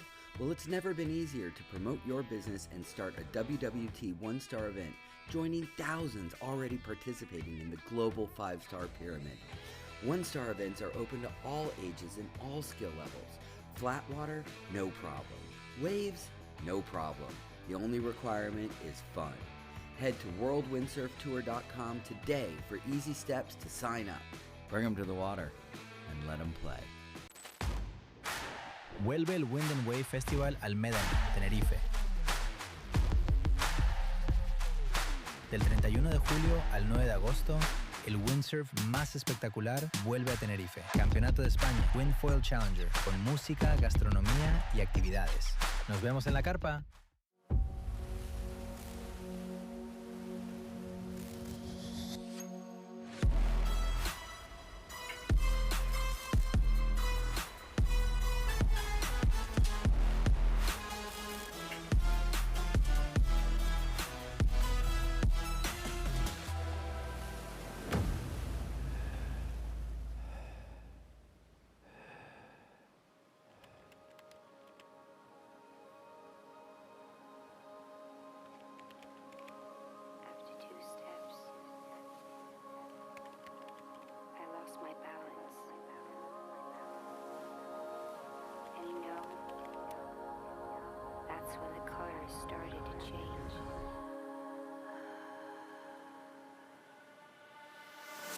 Good morning, Danny.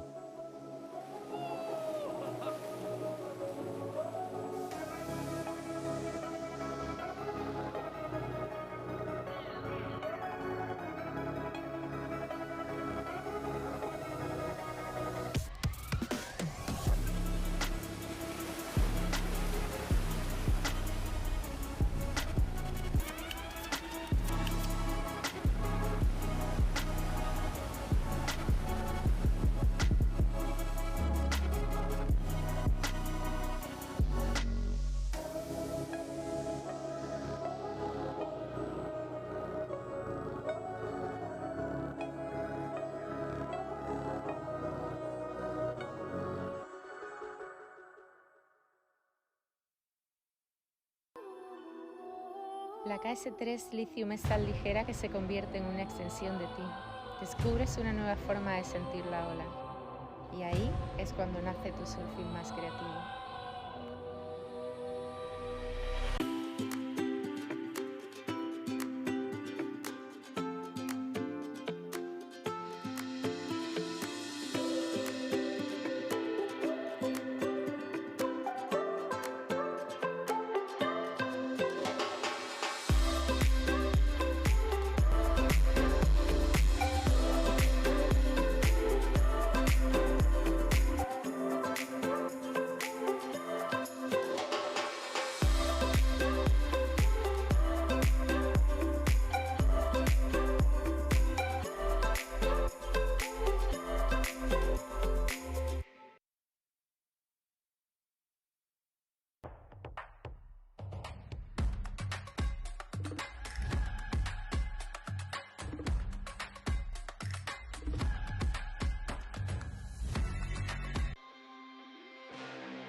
I really love the Dragon because it has a great maneuverability, power and wind range.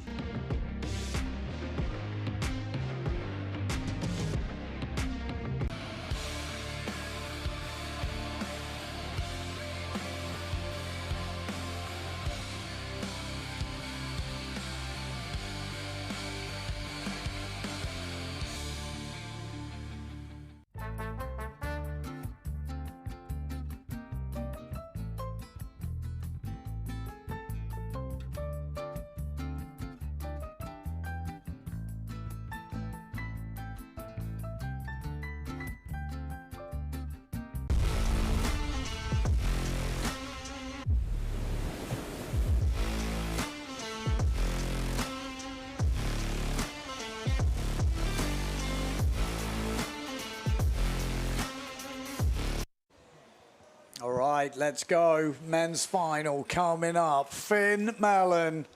Who's your money on, mate? The big question. I was just thinking that. I'm going to put it on Mark. Again, I want Mark to win. He's my best friend. And I think from that last heat, the 35 something he got, wow, incredible. But also just looking at Philip, also got 35. Imagine we had a final heat score of one of these on 35.11 and the other one 35. Could happen. Yeah, We've also got Marino Gill in this, Leonard Neubauer. Both of these riders are throwing, well, all four riders here are throwing down push forwards. All four of these riders are throwing down doubles, and three of them are doing stalled doubles. And then you're looking at Leonard saying, would you put it past him to go for a stalled double in this heat? I would not. Absolutely not. If there's, there's the time, like his Greek mate Gregory the other day hadn't done them, just said, let's do it. Let's do it. So if there's ever a time for Leonard to go, let's do it, it's right now. We should be getting close to the timing at the moment. This is the top heat scores from, is it? That's not up to date, that one, No, because we know the top heat score so far is Marc Pierre on 35.11. That's definitely not today. These are not updated. Oh, there we go. There we go. That's the top heat scores. Marc Paré, 35.11. Philip Costa, 35 dead. And Philip Costa taking the second one, 32.34. Marino Gill on 28.84. And then Marc Paré again on 28.75. It pretty much looks like the final. Yeah. Yeah, because I'm sure Leonard is not going to be far behind that, and then that is our final. Yeah, these boys have been absolutely on fire today. Yeah. We did have some upsets early on. Brown going out to Josef Pons and Takuma Sugi. This is the top 5 wave scores. Paré leading this with a 9.38. Salmon with an 8.5. Philip Costa still up there with an 8.12. And then it's Paré again with an 8 and Costa with another 8. So you can see there are 2 standout riders who have been absolutely on fire today. It does feel like it could be a Marc Paré, Philip Costa 1-2, which way round they will fill.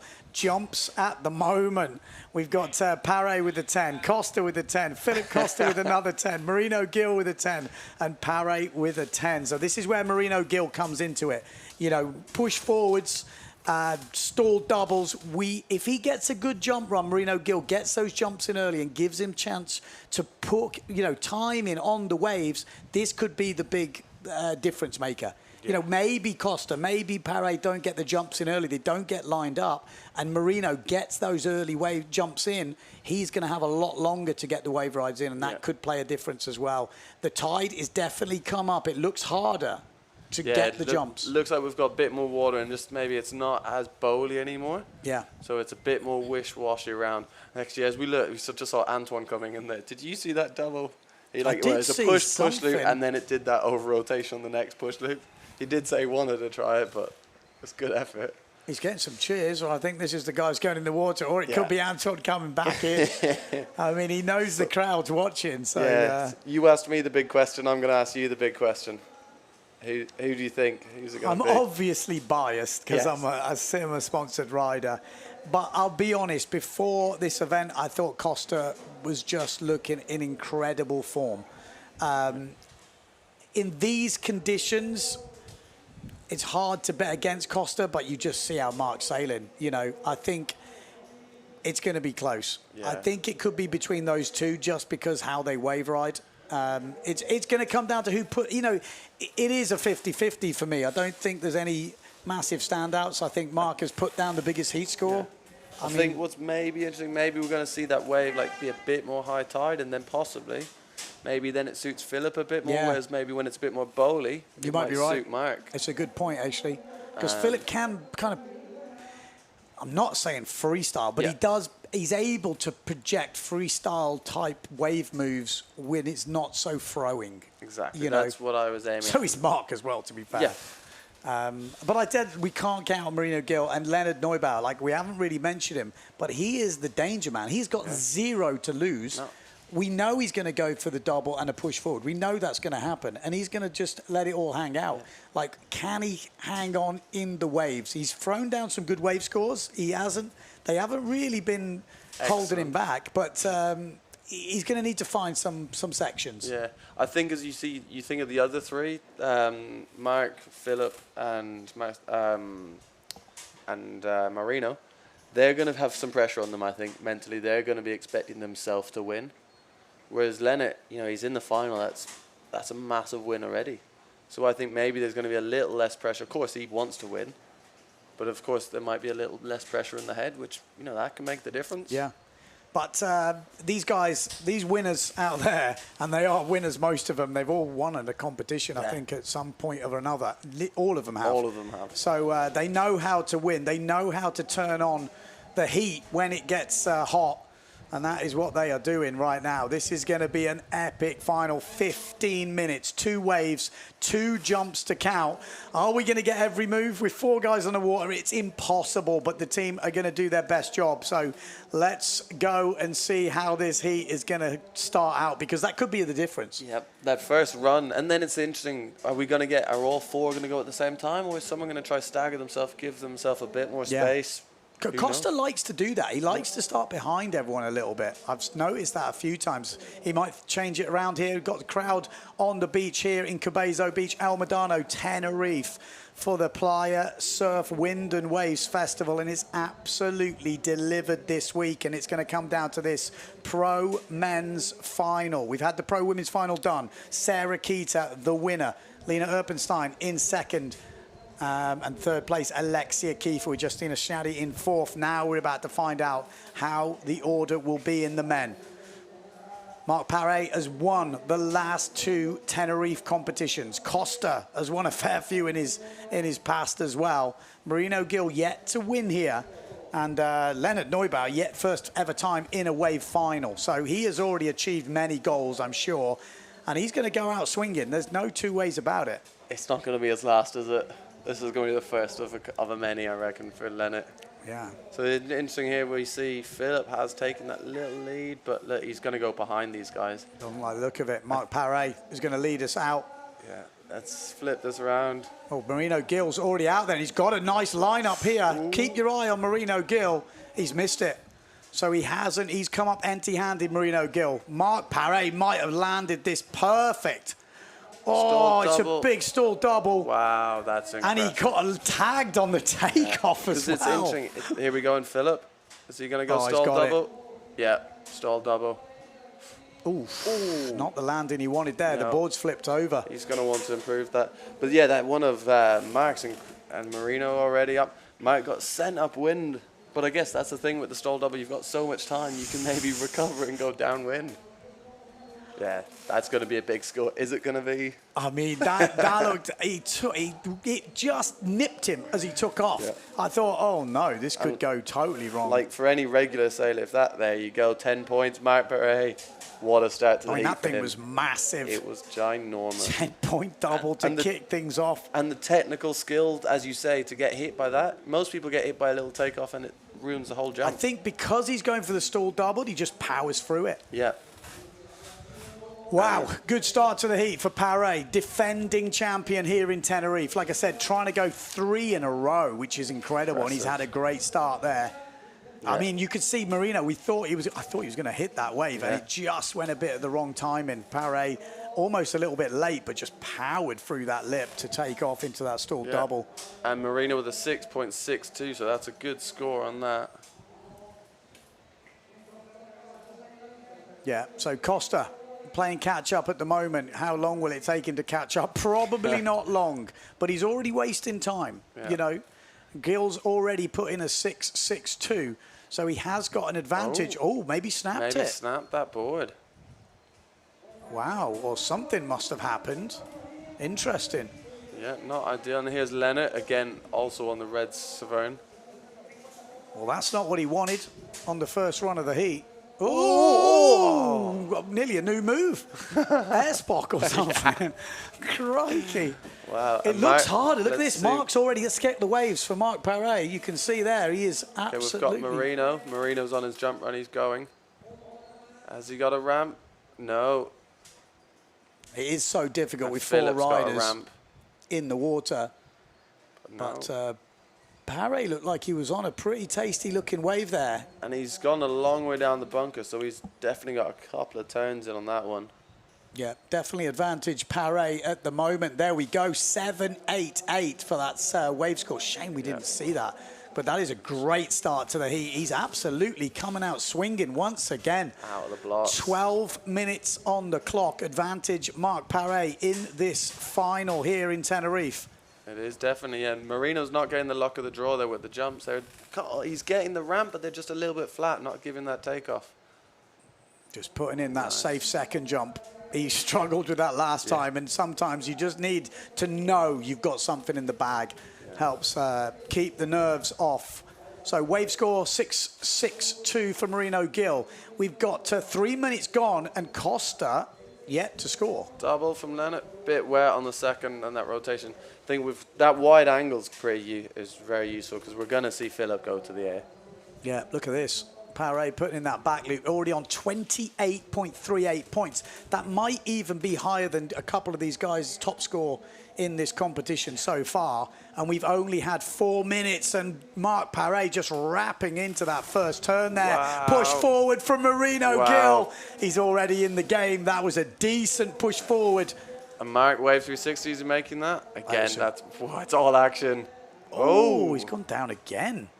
Well, that was a sick wave from Paré. You're going to see a big score from that. We're going to see a big score from that push forward from Marino. It's going to be 9.5 plus. Just absolutely top-level sailing. These are the best guys in the world. 8.75 for that wave from Paré on 31.75 points. We've not even had 5 minutes of this heat, and Paré is absolutely taking it. It's still early days. We've still got 10 minutes to go, but Paré's got a head start here. Push forward. Ooh, not big enough kicker on that one. I think we didn't get the full projection. Wow, that's a big 360 from Marino. Oh, he's not going to get back in. No. 9.43 for that push loop forward from Marino Gill. So he's got 2 really solid scores on the board there, Marino Gill. And now he's just going to work up. So it looks like he's a long way behind, but we know as soon as he puts in that double, could we see a stalled double? Another wave ride. He is still in the game here. The other guy's yet to put anything significant on the board, especially Philip Costa. He is doing a lot shorter heat than the rest of the riders here. He's literally starting from now, so he's doing a 9-minute heat. Yep. Leonard down below, Marino on a ramp. Marino's got to go stall double. Wow, that is ginormous. Oh, he's taking it. He's not in the straps. That was a 10 all day long. That thing was huge. Yeah, all day long. If he landed that, that was a 10. Oh, his feet were out the straps. I don't even know how they score that. I mean, I'd still want a 10, even though my feet were out the straps. Ridiculous altitude on that thing. The airport is definitely going to be on the phone soon. We are next to the airport here in Tenerife. They're going to be stopping the plane soon. My life, that thing was massive. It's no surprise why the drone's not out here for this one. What? That had gone above the drone. Wow, that was humongous. That was a monster. Gets a 3. I mean, it's criminal, but you know why it's there. Costa with a 7.38 on the wave, and Leonard Neubauer is putting in some back slaps here. Yeah, good heat. We've got plenty of action. Marino wants it again. We've got a ramp. Oh man, you've got to be gutted when you do something so Leonard massive. Downwind of him. That'll do. That'll do. That'll do. It almost seems tame after the last one, doesn't it? That was incredible. He's back in the game here, Marino Gill. Yeah. He is definitely back in the game. A 9.43 push forward could make the difference here. That could be pivotal. Yeah. Like, that could be the difference maker. If Paré doesn't find that push forward. Here we go. Philip's got a ramp. Stall double. Not the biggest one, but again, it's clean. Super clean. Don't think that was the biggest. No, I didn't have the altitude of the other boys, I don't think, so I think we're going to see a less score. It's still a decent score, though, don't get me wrong. It's his first score of any significance. In saying that, he's got a 7.38 on his first wave. So we're still all in this. Paré came out quickly, but we've still got 8 minutes we had. Yeah. Now we've got 7.30 on the clock, and the guys are clawing back. It's a long heat to be sat in first place from the very start. Yeah, it's almost worse, because then when you start to try and get those moves and they don't come off, you lose that momentum. Yeah. Whereas the other boys have got that momentum. I think Mark's gonna want that stall forward, because that 5-1-2, he doesn't want to keep that. Yeah, sorry, push forward. Yeah, 100%. At the moment, Marino Gill, double forward coming in at a 7.38. Wow. Philip Costa's stalled double coming in at 8.95. So still solid. Like I said, he has a way of making things look easy. But they are still a stalled double landed clean. He's already had a couple of attempts that didn't go well, but that one from Marino, I mean, maybe you could have even chucked 12 at that thing if he'd have landed it. But there's no reason, we know the reason he didn't land it. It's probably the impact was so heavy. It's impressive that board stayed in one piece. Oh, Leonard Neubauer. We saw the end of that turn. Oh, Philip. Mark, 360. Oh, wow, big one. that's a big wave. Oh, didn't need that. Okay, I thought he was running Philip over, but there was a bit of distance there. That was a big 360. That was a huge wave. That's one of the bigger waves we've seen of today. Almost logo high on the point here in Cabezzo Beach. What a final we are having in the Pro Men. This heat is going off. Tweak there, Marino, not quite. So Mark, what's he got to improve on? A 7.88. think that's going to improve on it, that 360. I would imagine so. You never know. We're not judging, obviously, but that was a huge section. Yeah, and it was a big 360 as well. It wasn't like it was a proper section 360. Here we go, Max going to the bunker. Let's keep an eye on him for Push sure. forward. He wants it. Is he going to get it? Didn't get the kicker. No, doesn't happen. Yeah. There we go. Wave coming in at an 8. Yeah. So, so. Yeah, solid. And at that point, Philip Costa does move up with an 8-1-2 for his wave. So Philip Costa is within striking distance. He hasn't got the push forward. You add a push forward to Costa's score there, and what do you get? 34.45. It would take him into the lead if he could find a push forward. So we are set for a nail-biting 5 minutes here. Can Philip Costa find the push forward? I mean, it'll be hard to bet against him, but can Marc Paré find the push forward? This could be that. The end of this heat could be that. These two guys looking for the push forward. On the waves, who's got the advantage? Paré's got an 8 and an 8, a 7-8-8 and an 8-7-5. Oh no, Philip's got the advantage on the waves. That's what I was saying. But on that. No, Mark's got the advantage. Yeah, okay, so Marc does have the advantage. It's going to come down to a push forward off. Because if Marc improves that 5, which hopefully, you know, gets that ramp to try a push forward, you'd imagine he's going to improve that if he lands it. Yeah. Marino Gil still could enter the race with a stalled double and a wave score. It does look like Leonard Neubauer is not in the races in this one. I mean, he's done amazingly well to make it to this final, but these three guys are the 3 best wave sailors in the world. I mean, we've always put them in that bracket with Marsilio Brown as well. Obviously, Brown going out early today. But these guys are definitely showing why they always get mentioned in these finals. 3 minutes 50 to go. Are we going to see a push forward? It really could come down to it. Costa, how long does it take him to do a push forward? Seconds. Seconds, because it was interesting. I was going to say that he jibed out on that wave, that he wants another wave. Okay, let's see, Marc. Is he going to get the ramp? Needs it. This would help settle the Paré fans' nerves out there. I'm sure Simmerstahl will be in the office watching this. Oh, he's got a ramp. Praying to give him the ramp. He might have got it here. Look at this thing from Paré. Oh, it's there. It's there. It is there. Paré will know that's big because that was a big ramp. That's a big. That was a woof. Because the jump maybe didn't look that big, but then you've got to factor in that's a, you know, it's an 8-foot wave. This is incredible heat here. We are going to see it come down to the wire. 3 minutes to go, and you're not going to count this guy out just yet. Philip Costa needs the push forward. Paré has found that stalled double and the push forward. He's been throwing down big wave scores. 988. Wow. Push forward. Wow. Goes to 36.63 on the scorecard. That is the highest heat score of the day. He's done it in the final. Incredible. Is it done, or are we going to see a comeback here? It's not done yet, for sure. It's not done. It can't be done. Philip Costa is still in the mix. Marino Gil is still in the mix. Are we going to see this? Could this be 3 in a row for Marc Paré? He's been putting the work in. Morning, noon and night, low tide, mid tide, high tide, no wind howling. He has been out there.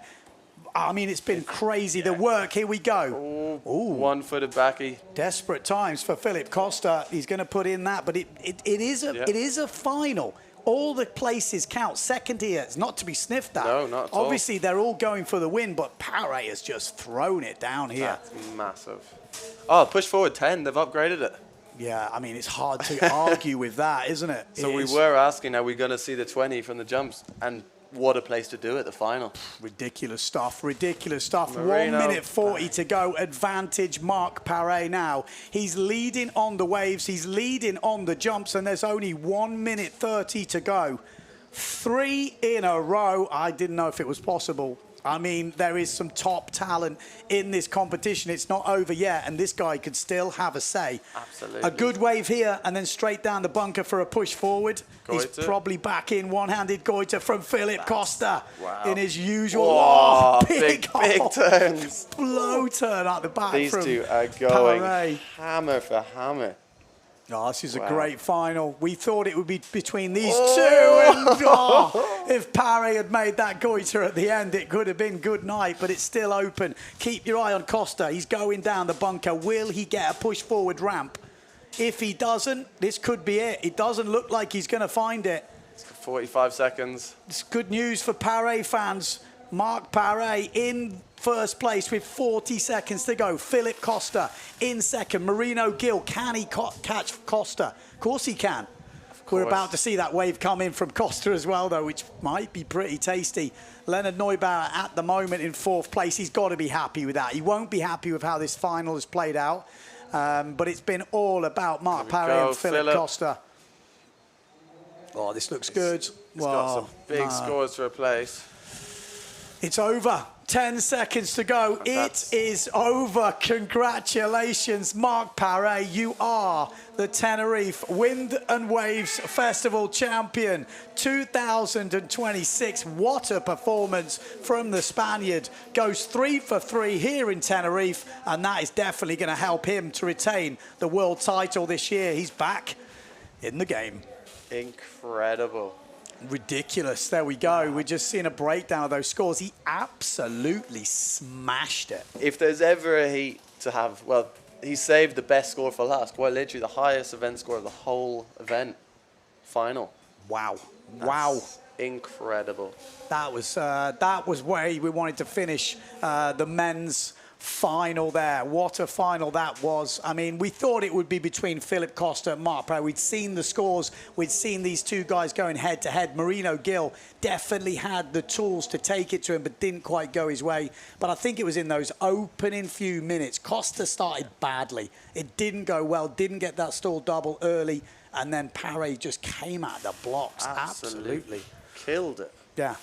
Congratulations. Let's try and keep this drone angle because it'd be really nice to see them come up the beach. Yeah, we want to see a zoomed in of the faces of these guys coming in, because it's not till they get to the beach when they really sinks in and they get told they've won. I love seeing that. It's kind of my favorite shot of the whole comp. Forget the sailing.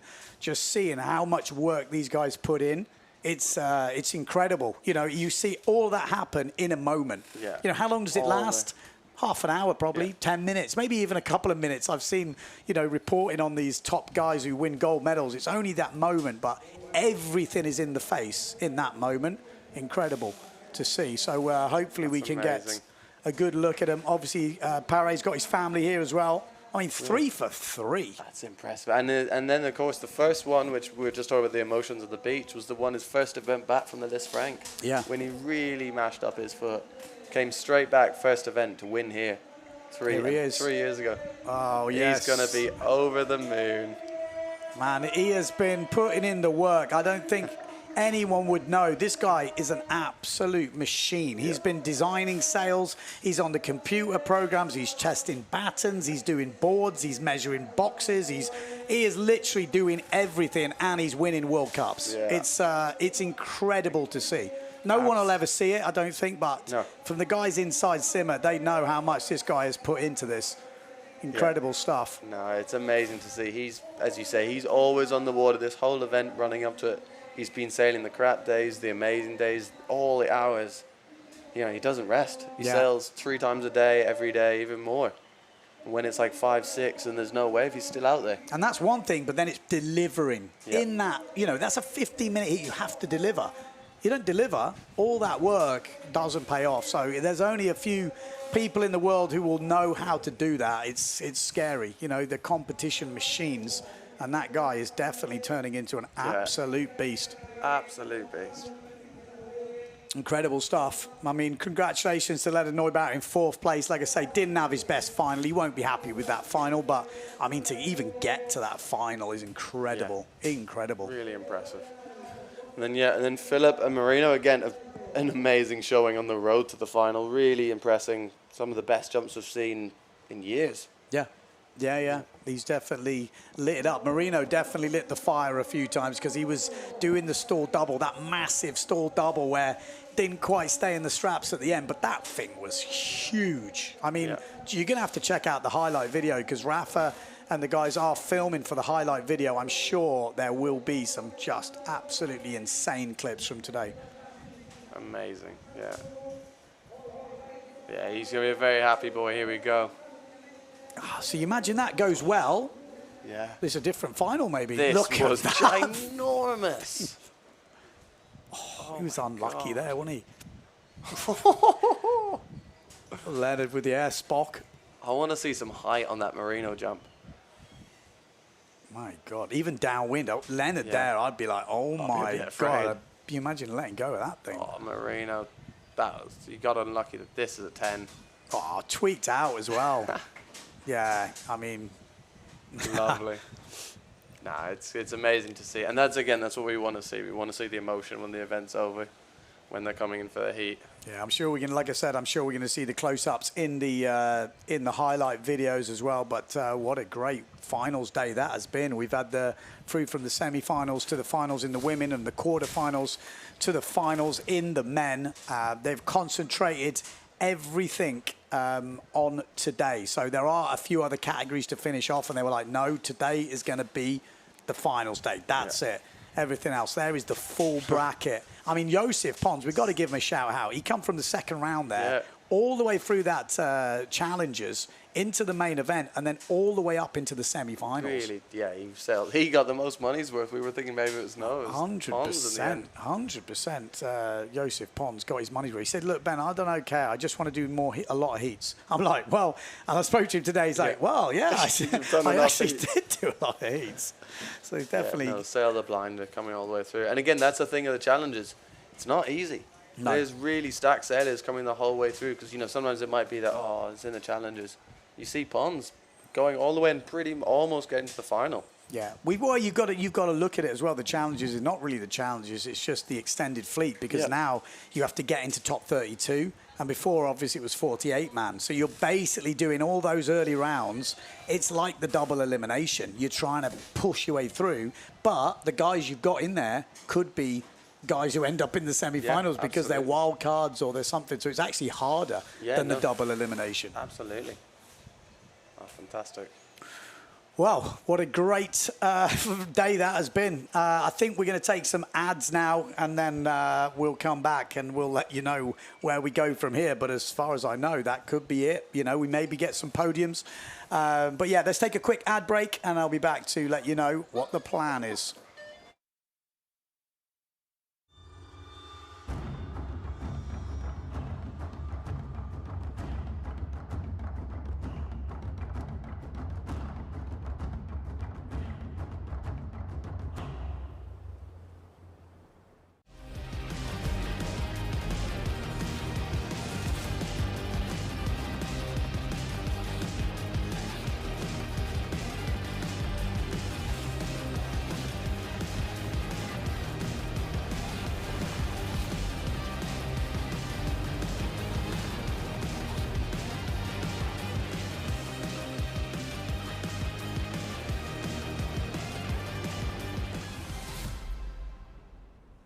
Are you a windsurfing school, instructor, or club?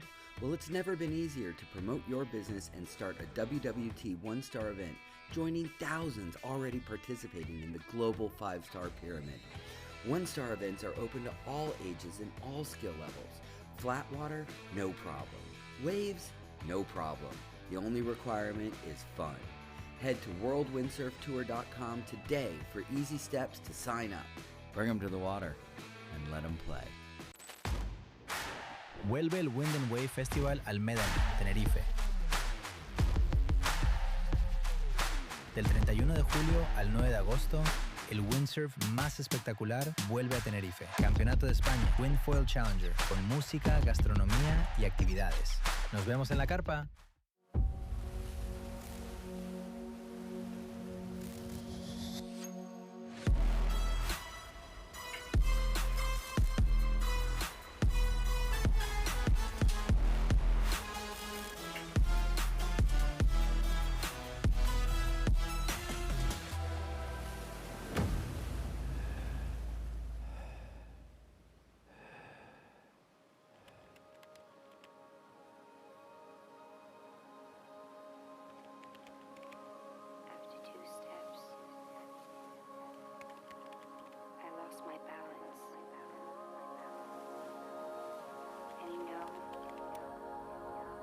That's when the colors started to change.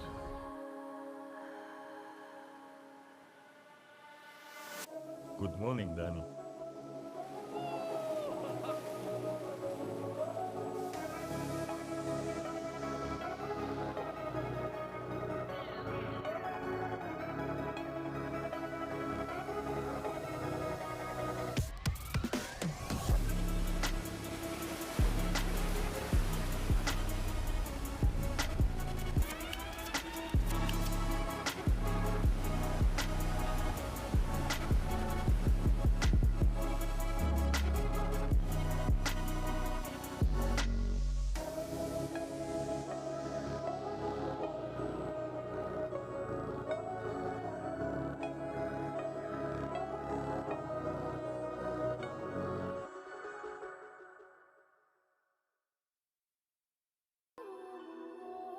La KS3 Lithium es tan ligera que se convierte en una extensión de ti.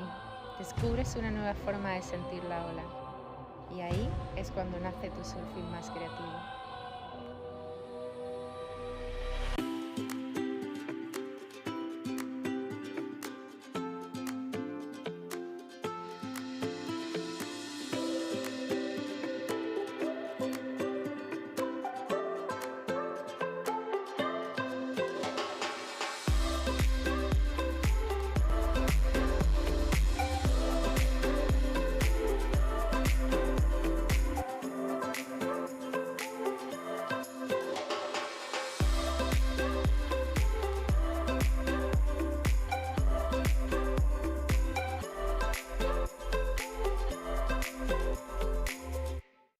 Okay, so it is official. That is it from us today. We've got the Masters, and I think we've got some juniors tomorrow. So just a massive thanks to Finn here. Sorry, I was just looking at the TV. I thought, I wonder if we're not talking.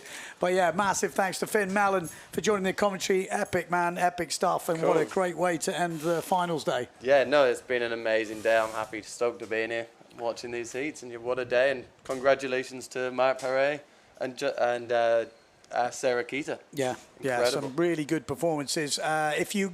Just stay tuned to the YouTube channels. You will see the highlights video. Rafa has been doing a great job with them, so he's going to pump one of those out tonight.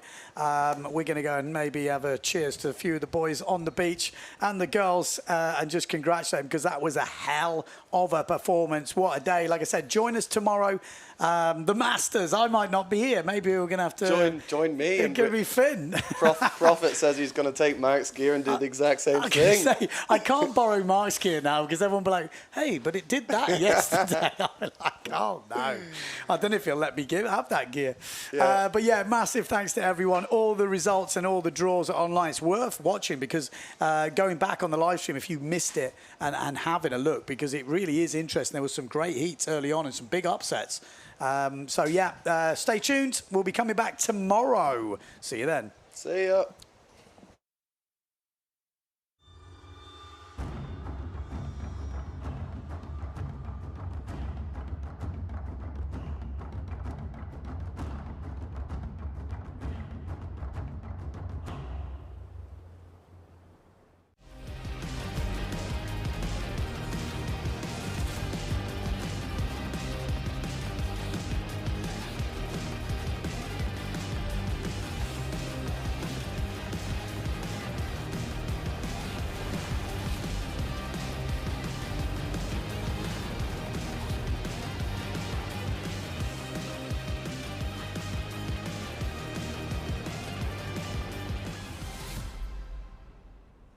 Are you a windsurfing school, instructor, or club?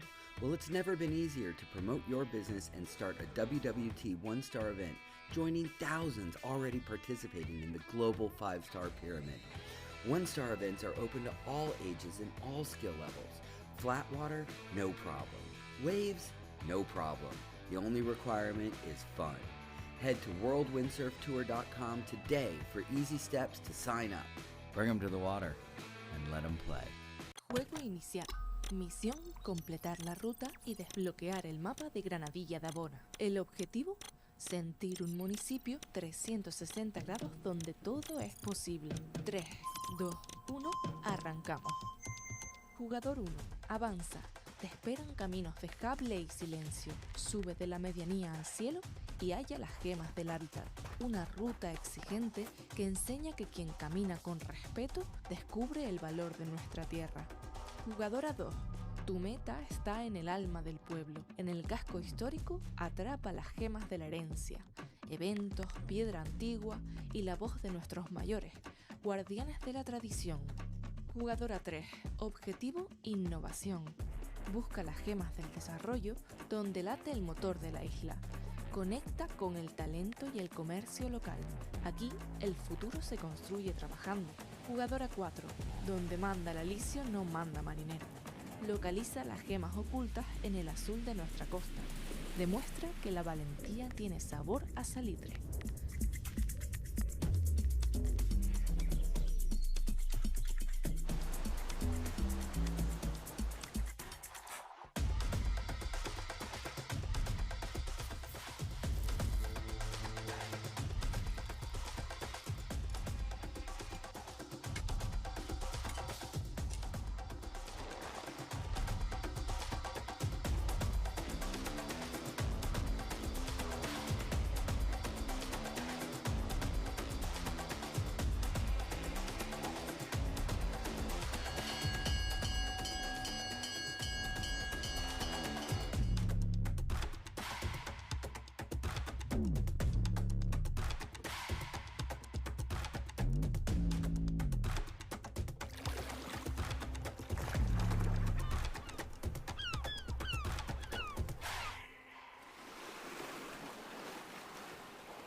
Misiones cumplidas. Todas las gemas han sido localizadas. Gente, naturaleza, cultura y mar. El mapa se ha desvelado. Un tesoro que se cuida, que se vive y se comparte. Descubre Granadilla de Abona. Un municipio 360 grados. ¿Listos para la siguiente partida?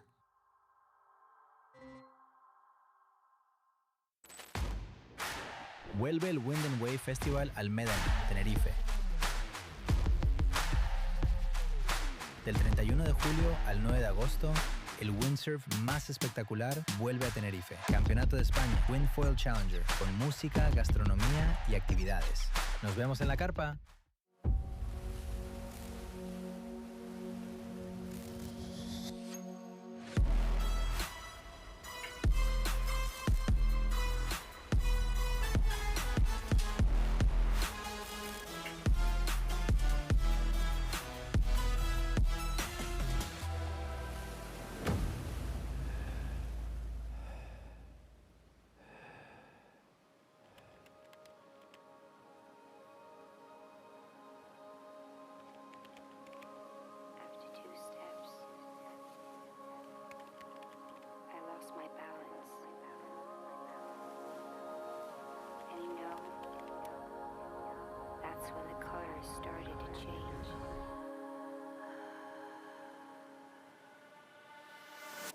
Good morning, Danny.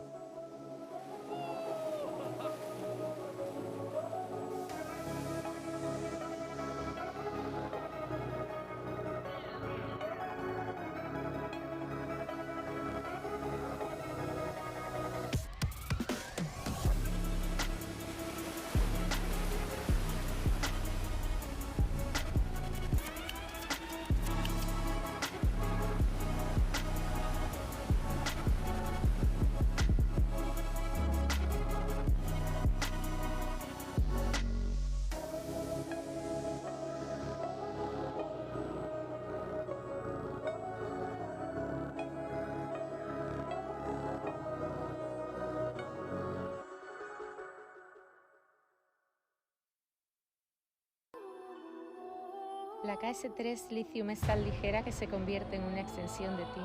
Descubres una nueva forma de sentir la ola. Y ahí es cuando nace tu surfing más creativo.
I really love the Dragon because it has a great maneuverability, power and wind range.